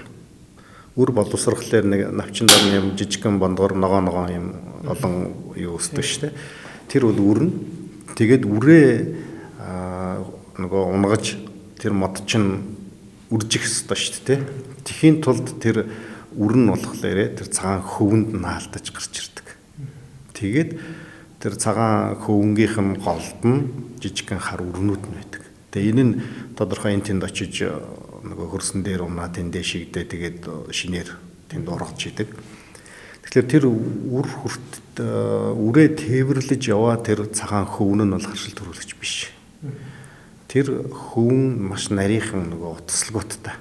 Тэр нарийнхан жижиг утаслагууд нь амьсгалын замаар одоо хамрын хөндөд орох юм бол тэр чинь механикаар сэргэнүүлэн цочроо захтнаа үүсгэн найтайлах нь тэ хамгаалах рефлексээр хүн найтай тэ нус нь гоож чи хамгаалах уруулыг удаад ингээд тэрийг хамрын хөндөгөөс гаргахын төлөө тэмцэж гин гэсэн үг шүү дээ. Тэгээ энийг хүмүүс харшил гэж ойлгоод байдаг. Гэтэл одоо энэ модны цэцэглэлтийн тоосчлтын үе өнгөрөөд 6 сард үе дурамлууд буюу нөгөө одоо зүлэгжүүлэлтэнд хэрэглээд байгаа олон насны үр дурамлууд байна шүү дээ. Одоо соргоо согоовор биелэг юу гэдгийг олон төрлийн ургамлаа. Тэр ургамлууд ч бас тоос хүртдэг. Тэгээ тэр ургамлын тоос хүртээд агаар тархаж байгаа яг тэр цаг үедээ нөгөө цагаан хөвөнгийн үеийн давцдаг. Тэгэхээр хүмүүс тэр цагаан хөвөнгөөс харшлаад ирнэ гэж ойлгоод байдаг. Гэтэл яг тэр үед нь нөгөө ард нь өвсний тоосны харшил нь сэтэрч идэг. Тийм. Тэгэхээр тэрний хувьд бол ийм ялгаатай андуу ташаа ойлголт гараад идэг. Бас харшилтай хүмүүсийн хувьд бол нэг буруу ойлголтууд байгаад идэг л тийм нөө одоо жишээлбэл арц ууг бол их сайн гээл эсвэл аргалын утаагаар утах их сайн байдаг. За тэгээ наван хүүхэд байхад манай нэг хамаатнийгч голооны бүхс сорох их сайн гэд манай зүвараад очичоод голоо хайгаа яваад байдаг ч гэх юм уу. Ийм жишээнүүд байдаг л да. Энэ талаар ер нь таас энэ хэрэг буруу ташаа ойлголт юм бэ гэдэг талаар хэлж өгч. Энэ бол маш буруу ойлголт. Хаанаас хэн зохиож ингэж гарсан гэдэг нь тодорхойгүй. Ийм сонин ойлголт. Тэгэхээр энэ миний ойлгосноор бол тэр нэг Японы нэвтрүүлэгтэй холбоотой хүмүүсийн дунд ийм ойлголт төрсөн юм шиг байна. Тэр Японы NHK-гийн нэвтрүүлгээр Монголын хөдөөгийн айлд очиод тэгээд өдөр тутмын амьдралыг ингээд гаргасан. Тэр нэг өвчний үндэс гэдэг сонин гоё нэвтрүүлэг хийдэж шүү дээ. Тэр нэвтрүүлгээр харшлын тухай нэвтрүүлэг хийхдээ хөдөөний хүмүүс нь ингээд өглөө босоод цайгаа чанаад хүүхдүүд нь аргалын хайрцгаа бариад гүйжчихэд аргалаа гараараа дүүж аваад хийгээд ээж нь тэр үгээр нь гал түлээд ингээд цайгаа чанаал ингэж байгаа зураг гараад ингэсэн. Тэгээд тэрэн дээр үнсэлсэн болоо тэгээд хүмүүсийн аргалаар утах юм бол харшил эдгэрдэг гэдэг ийм ойлголт гараад тэр нь сошиалар тараал хүн болгонд баг тэгж туршиж үдсэн баг. Тэгээд сүүлдээ янз бүрийн жорууд гарч ирсэн. Одоо өдөрт 3 удаа утвал сайн. Сүүлдээ болохоор нөгөө адууны хөх хомоолоор утвал бүр сайн гэсэн. За өнгөрсөн жил лөө 101 залуу бүр өөр дээрээ туршилт хийж сошиаллоор маш их явуулсан. Тэрний өглөө нөгөө аргалаа түлээ аргалын гал дээрээ хушигны хальсыгээ тэгээд маш гашуун утаагаар өөрийгөө утаж тэгээд ханиаж цацаж тийм ээ нүд ам захтмаж хийгээд юм одоо нойлон сүлс нь гочилж ихтэйхэн хүнд тийм байдал үүсгээл ингээд тэгээд би ингээд аршлан зүгээр болчихно гэл ингээд тэгээд эднэр бол бүгд буруу штэ. Өөрөлдөх юм бол альва зүйлийн шаталтаас гарч байгаа хий нүдэнд үзэгдэхгүй хий энэ бүгд чинь амьсгалын замыг маш хүчтэй цочрогчтол байдаг. Хортой хийнүүд л байдаг. Тэгэхээр нэгэнтээ тэр хүний биед нь дархлааны хамгаалах үүрэгтэй тэр иммуноглобулин И гэдэг эсрэг бие хэмжээ нь өндөр болоо тэр нь тухайн ургамлын шарилжны эсрэг үүсцэн. Тэгээ тэр нь шарилжны тоос орж ирэхээр холбогдоод ингээд харшил үүсгээд байгаа тэр нарийн биологийн механизмаар ингэж явагдаж байгаа өвчнийг утаагаар утчаад тэгээ тэрийг арилгах чинь гэж байх уу? Хизээч байх боломжгүй. Гэхдээ хүмүүс юм байдаг. Энэ жил би аргалаар ингээ утаад ингээд яасан би дараа жил гайгүй байсан гэдэг. Тэр чин тухайн жил болгоныхоо нэг өвмөц онцлогтой холбоотой л байдаг. Магадгүй зарим жил жоохон гантай, тэ ургамал ногоо багтай ийм үед бол хүмүүсийн шинж тэмдэг хөнгөн өрчнө. Эсвэл яг тэр үедээ гадаад дотоод явдаг ч юм уу те. Эсвэл тэр ургамлын нөгөө мэдрэгсэн ургамал нь багтаа орчинд байсан бол шинж тэмдэг нь хөнгөн өнгөрч болно. Тэгэн гутал нь утаагаар утснараа би зүгээр болчлоо ч гэдэг юм уу. Тэгээ тэрийг би зүгээр болчлоо гэд нөгөө нийгмийн сүлжээгээр хүмүүсийг урайлан дуудаж ингэ буруу арга зам руу явуулаад ингэж ээж болохгүй. Ургамлын тоосны харшилтай хүн хэрвээ яг тийм аргыг удаан хугацаагаар ингэж өөр дээрээ туршаад хэрэглээд их юм бол шууд аастан болно. Энэ бол маш тодорхой. Астам гэдэг өвчин дотор хоёр эмгэг замаар ярьдаг л да. Нэг нь болохоор амьсгалын замын өрөвсөл болдог. Нөгөөх нь амьсгалын зам хит хүчтэй хариу урвал үзүүлэх шин чанартай болдог. Тэгээ энэ хоёр хамтрахлаар астам байдаг. Тэгэхээр амьсгалын дээд замын харшилтай байсан хүн өөрийнхөө амьсгалын доод замыг тэр хортой утаагаар утаж хит хүчтэй хариу урвал үзүүлэх юм шин чанартай болгож ийн гэсэн үг. Тэгэхээр астмын эмгэг замд оролцоод байгаа гол зүйл нь юу юм гэхээр шинжлэх ухааны нэр нь болохоор энийг bronchial hyperresponsiveness гэж хэлдэг. Бас hyperreactivity гэж нэршлэр нэрлэдэг байгаа. Энэ юу юм гэхээр хүүтэн агаар амьсгалах, утаа хиншүү, ямар нэгэн хурц үнэр үнэртэх амьсгалын замаар орж ирэх. Энэ үед амьсгалын замын гөлөөрүүлж байгааг хүчтэй ахшаад тэгээ амьсгалын зам нарийсаад шүүрэл ялгаралт нэгсгэлээрээ нөгөө бачуурах, амьсгаан шуугах ийм шинж тэмдгүүд илэрдэг болчдөг. Тэгэхээр утаагаар утснаар бол тийм байдал руу л өөрийгөө түлхэж байгаа гэсэн үг. Харцангуй хөнгөн буюу амьсгалын дээд замын харслууд илэрдэг байсан бол бүр доод зам буюу уушгир руу оруулаад хүчил төрчин дутагдалд орох аюултай болж байгаа юм тий. За тэгэхээр арц хүчээр одоо угуулдаг тэр хүмүүсийн бол бас анхаарчих хэвээр байна. За тэгээд бас ургамлын тоосны харшилтай хүмүүсийн дунд яг нийтлэг нэг 100 энэ яриа их явдаг.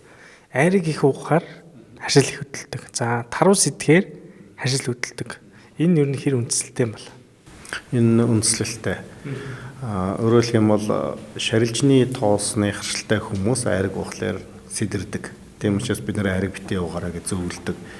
Тэгэхээр нөгөө тухайн амтны идж байгаа өвс тэ аг ганга ихэддэг тэ.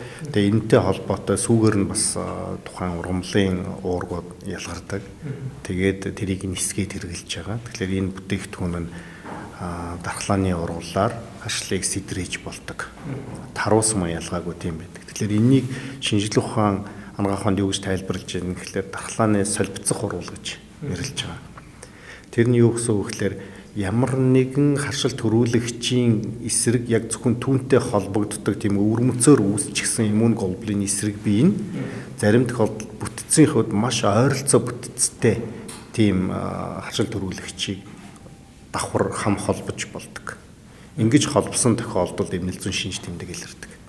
Тэгэхээр шарилжны харшилтай хүмүүст харуус идэхлээр үнэхээр хоолоо амзахтнах нөө шинж тэмдэг хүндрэх юм зөвгөрүүд давхар илэрдэг. Айраг уух үед бас гардаг. Тэгээ энэ зөвхөн айраг уухаас гадна нөгөө хүүхдээ бас нэг айраг биенд нь түрхээр наранд шарах энэ төр борлуулах юм сонирхол байдаг шүү дээ. Тэгээ арьсанд нь хүрэхэд хүртэл тэн дээр дуралд гарах жишээтэй. Ийм шинж тэмдгүүд гардаг. Тэгэхээр энэ бол шарилжны харшилтай хүн саяны хоёр бүтээгдэхүүнийг нөгөө шинж тэмдэг сэдрэлийн үед айл болохоор хэрэглэхгүй байх зүйтэй.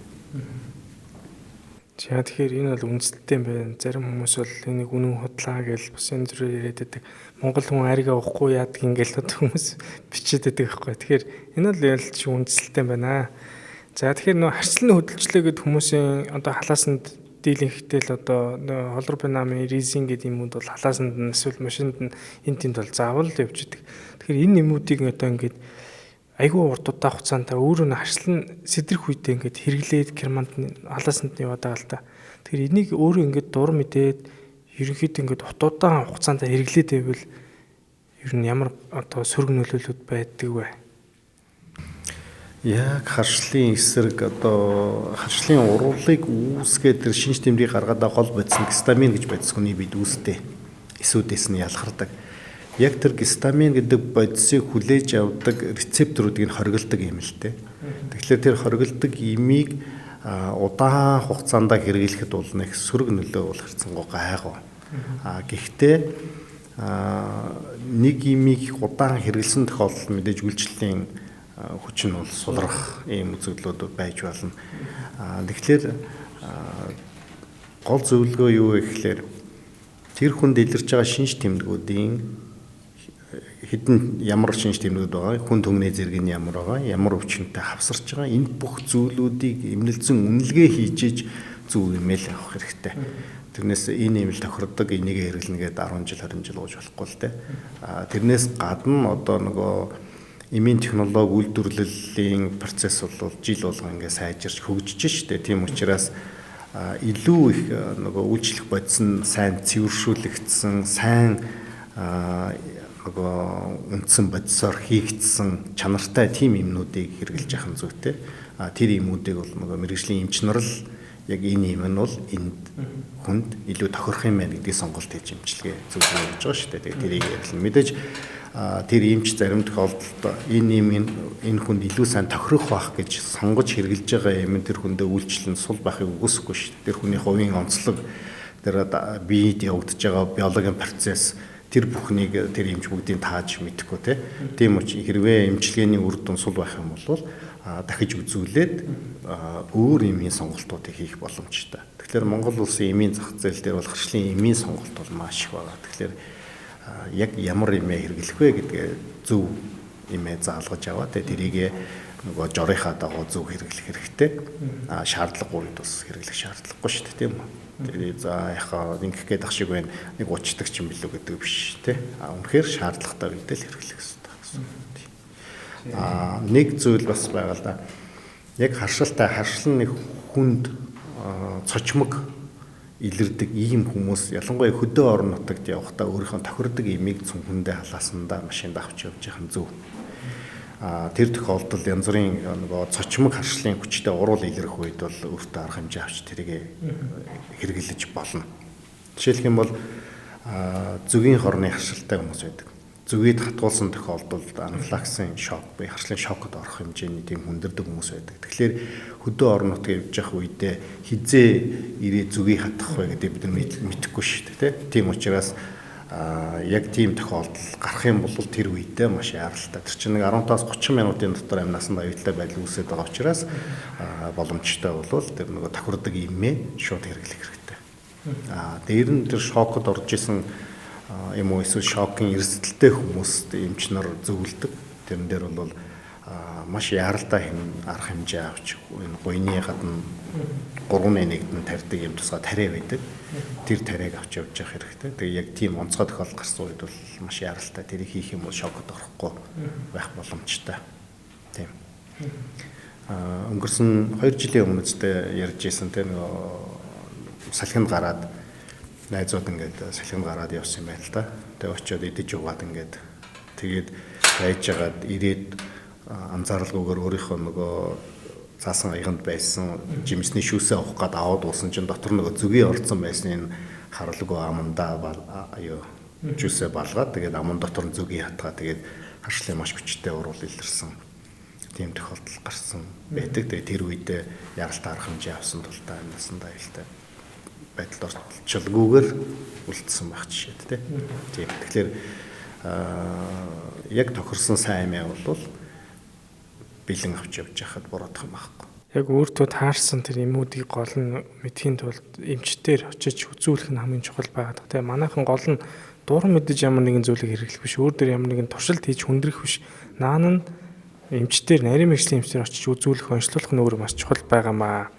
За хүмүүс одоо нэг амьсгалын замын ажил одоо эхэлж байгаатай холбоотой нэг хамар битүүрх таны саяын хэлдгээр те яг амьсгалын замын ажилтны хүн бол хаашаа яаж харж хөвдсөн одоо хэр баргийн арга хэмжээ авахд хамрын битүү хоёулаа арилахгүй байна гэдэг бол өөрөө маш хэцүү зөвөр л да. Тэгэхээр энийг арилгахын тулд заавал хамрын цацлага за тусаалга байх хүмүүс ингэж авч яваад үнийгээ нөгөө зунжингаа хэрэгэлцдэг хүмүүс байдаг. Энэ бол эмчийн жороор бол бас нэг тодорхой хугацаагаар хэрэглэх зүйл байгаад байдаг шүү дээ. Тэгвэл энийг ингээд дур мэдэж удаан хэрэглээд байвал ер нь ямар сөрөг нөлөөлөлд бас байж болох вэ? Энэ эмийн жордон дээр бол нэг 10-аас 14 хоногийн хугацаанд хэрэглэхийг зөвлөдөг. Тэрнээс удаан хугацаанд хэрэглэх юм бол сөрөг нөлөө гарна. Тэгэхээр энэ хамрын битүү арилгадаг юмнууд ч юм болохоор хамрын салстын цусны судснуудыг нарийсгаад тэгээд хөнгө байдлыг нь дарж онгойлгож байгаа шүү дээ. Тэгэхээр энэ судас нарийсгадаг бэлтгэлийг ингээ удаан хугацаагаар тогтмол хэрэглээд авах юм бол нөгөө судасны нарийслтын улмаас хамрын салстын тижээлийн болон бусад нөгөө цусаар дамжиж хангагдаж байдаг тэр олон зүйлүүдийн дутагдал үүсээд ингээд салстын эмийн шалтгаантай хамрын өрөвсөл гэж өмсчдөг. Хэрвээ тэх юм бол тэгэл нөгөө эмийн хамааралтай болчихсон. Нөгөө эмээл байн хэрэглэн тэхгүй бол тэ арилахгүй юм болчихдог. Тэгэхээр ургамлын харшилтай хүмүүс дээр болохоор сүүлийн үед бол хамрын цэцлэгонд хэрэгжилж байгаа л да. Тэр нь болохоор өөр бүлгийн эмтэй.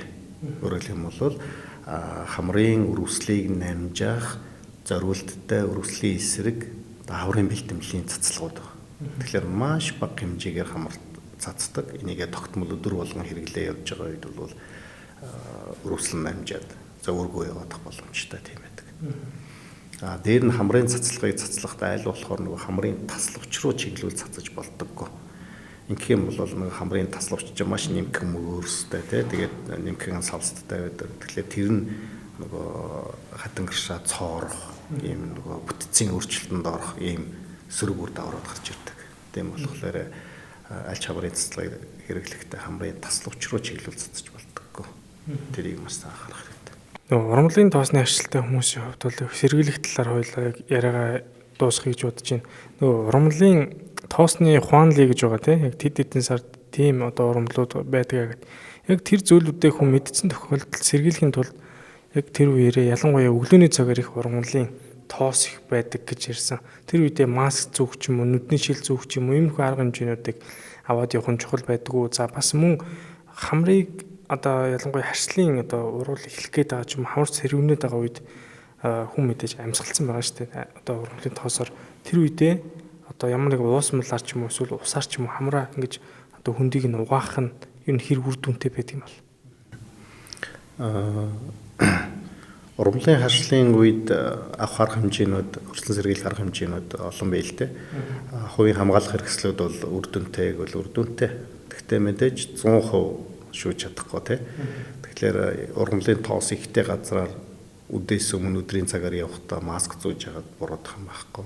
Гэхдээ монголч нэг зуны үйлрэл 7-8 сарын халуун учраас нэг масктай явах төвхтэй байдаг тий. Бас хамгаалах тусгай тийм шилнүүд байдаг. Хараатай биш. Гэсэн мөртлөө тонголго энгийн нүдний шилнээс арай өөр юу гэхээр ингээд давхар нэмэлт хөмсгтэй хүний нэг нүүрний анатом тохируулсан юм хөмсгтэй юм шилнүүд байдаг. Тэгэхээр тэрийг хөвчлэн Японод хэрэгэлдэг. Хэрвээ Японд таньдаг мэддэг хүмүүсээ бол тиймэрхүү шил аваад зүгээ явж яхад бол гоо үзэмж талаасаа ч тэр хамгаалах талаасаа ч сайн тийм шилнүүд бас байдаг. Хамар угаах бол маш сайн. Тэрийг гадуур явж байгаад орж ирээ гэртээ орж ирээд хамрын салстаа ингээд зориултын тусгай юм найруулдаг давстай юм хэрэгсэл байдаг шүү дээ. Эмнэлгийн хэрэгсэл тэрүүгээрээ угаавал сайн.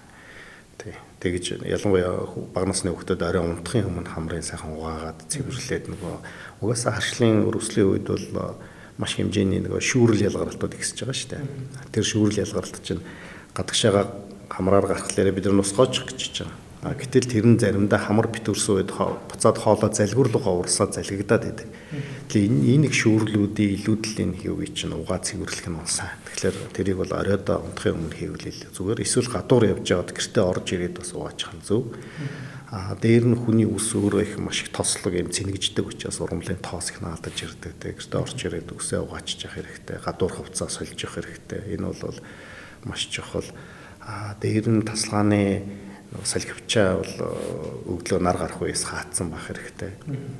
Тэгээ үдэш болоо агаар тунгалаг болоод ирэх үед нээж явах хэрэгтэй. Тасалгаанд ажлын болон гэрийн тасалгаанд шаардлагатай боломжтой бол нөгөө цахилгаан фильтр агаар шүүж цэвэрлэдэг. Тэрийг метр квадратт нь тохирсон тэр бүтээгдэхүүнээ хэрглэж ивэл гэр дотроо ямар ч байсан нөгөө ажлын шалтгаангүйгээр зөвөргөө байх боломжтой.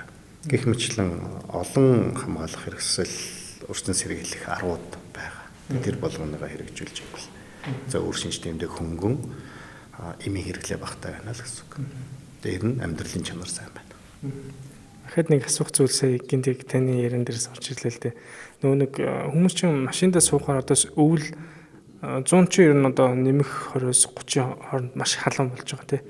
Энэ үед хүн нөгөө машин руу ороод кондишн гасаад.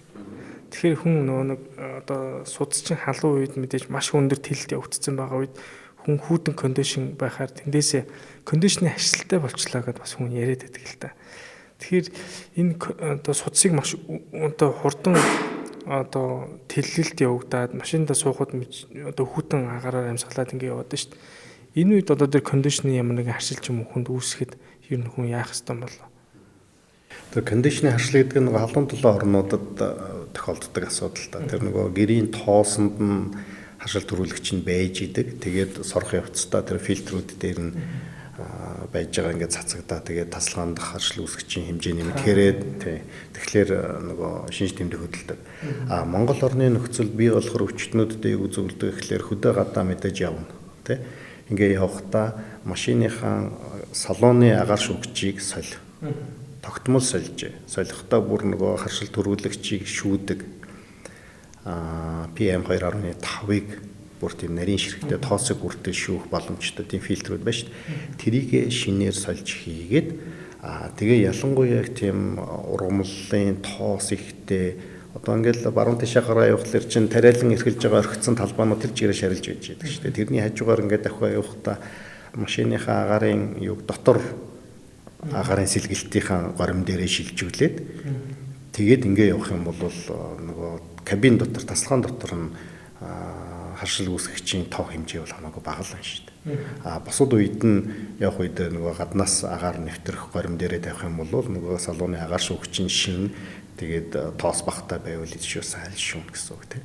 Тэгэхгүй тэгээд манайхныг харж байхад бол нэг хизээ битүү болж нөгөө шүүлд нөгөө air condition AC-ийн үлээхээ болох хүртэл нь баг агаар шүүгчээ салахгүй яваад байдаг шүү дээ. Тэр чинь л нөгөө өөрт нь өвчин үүсгэгч шүү нэмэгдүүлэх боломж нээж гэнэ гэсэн. Тэгэхээр тэрийгээ тогтмол шүүгээд ингээд явах юм бол хөдөө гадаа явахд бол асуудалгүй. Тийм. Тэгээд болж өгвөл нөгөө яг хөрсөн эвдрээгүй байгалаараа байгаа тийм орчинд очиход бол шинж тэмдэг нэг тийм амар аюултай хэмжээнд хүрдэг шүү дээ.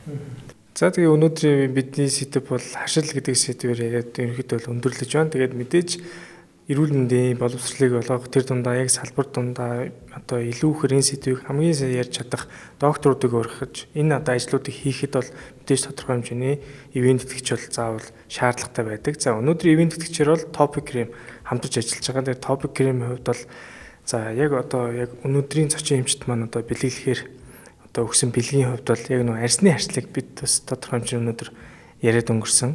Арсны харсл одоо дерматит за экзем гэдэг одоо арс маш их хуур ашдаг тий. Тэр арсны одоо эмзэг одоо тэр арстай хүмүүс их байдаг. За тэдгээр хүмүүс зориулсан тийм вакциныг бол өнөөдөр бас бэлдэж өгсөн байгаа. Ямар нэгэн арсны тэр харшилтай одоо арсны экзем за арсны дерматит асуудалтай за хуур ашилтгтэй ер нь хэр баргийн бас одоо гоо сайхны бүтээгдэхүүн ч гэдэг юм уу тий. Тэр зүйлүүд нь таардаггүй хүмүүсийн хувьд бол Topic Cream яг одоо эмзэг тэр одоо арсламтгай арсын зориулсан багц бол өөрөө их үр дүнтэй байдаг. Тэгэхээр та бүхэн бас сонирхоод үзээрэй. Тэгээ зочин эмчтэй хамтсан энэ гарын бэлгийг бас гардуулж байна. Дараагийн ивент тэтгэгч бол үндэсний үйлдвэрлэгч Газар Шим компани хамтарч ажиллаж байна. Тэгэхээр үндэсний үйлдвэрлэгчийн одоо үйлдвэрлэж байгаа одоо бүтээгдэхүүн дээж бас энэ одоо бэлгийн багц болгоод энэ дээр оруулсан байгаа. Үүнд бол одоо монгол хүмүүсийн их идэх туртаа тэр одоо байцааны салаад одоо тэр өөр одоо энэ тодорхой хэмжээний тэр энэ салаадууд маань тухайн хүнийг бас одоо өөр олон төрлөөр тэр хүнсийг одоо өөртөө бас авж байгаа амин дэмэгч гэсэн авж байгаа тэр хэлбэр нь болж өгч байгаа маа. Тэгэхээр үүнд бол майнуу зулан за тэр одоо ногооны тэр салаадуудыг бас дээж болгож өгсөн байгаа. Тэгээ зочин эмчтэй бас өгч байна. Бид бүхнийг бас дэмжин ажиллаж байгаа дараагийн ивент тэтгэгч бол хасралт мэд тэмдэг ивент тэтгэж ажиллаж байгаа. Тэгэхээр бид бүхний энэ дугаар бол яг хасралт мэд тэмдэг дээрээс та бүхэнд бол бас хүрж байна. Хасралт мэд эмнэлгийн хувьд бол эмнэлгийн тусламж үйлчилгээг иргэдэд цаг алдалгүй хүргэх тал дээр бол маш түрүүн шуурхай ажилдаг. Ямар нэгэн очир дараалал хүндрэл бол огт учирдаггүй.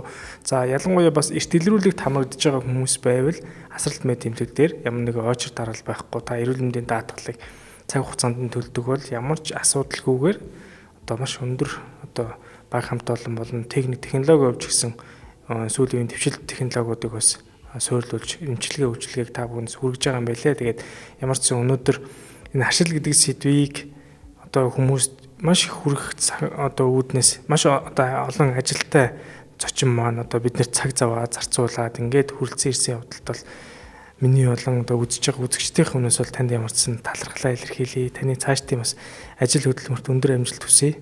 За баярлалаа. Та бүдэд бас амжилт хүсье. За тэгэхээр өнөөдрийн сэдэв бол яг энэ цаг үед бол ашил гэдэг сэдэв бол мэдээж маш олон хүмүүсийн анхаарлыг татах бах. Тэдгээр хүмүүс маань буруу ойлголтуудыг зөв залруулад хариулах нарийн мэргэжлийн эмчтээр очиж үзүүлэх нь их чухал юм байна гэдэг зүйлийг маш сайн ойлгож авсан бах. За мөн зочин эмчтэй холбогдох тэр одоо эмнэлгийн пэйж хуудсыг ч гэсэн яг энэ манай YouTube суваг дээр та дараад үзэх юм бол энэ дээр би шууд орох хэлбэрээр пэйж нь бас оруулчих. Тэгэхээр та бүхэн бас тийшээ ороод одоо зочин эмчтэй холбогдох эмнэлэг дээр нь очиж үзүүлэх тэр арга хэмжээгээс авах боломжтой. Маш олон хүмүүсийг зочин эмч эмнэлэгтэй холбогдъё гэж дараа нь холбогддог. Тэр үднээс бас эффект эмнэлгийн пэйжийг бас тэн дээр би оруулчих. Тэгээд бүгдээрээ энэ дугаарыг үзээд таалагдсан бол мэдээж лайк дараарай. За subscribe дараарай. Бас share хийж олон хүмүүст хүргээрэй. Бид бүхэн та бүхний одоо энэ урам одоо олон хандлтуудаар бид бүхний дугаар цаашдаа тасралтгүй явагдах болно. Тэгээд дараагийн чухал подкаст дугаараар иргэн уулзлаа. Баяртай.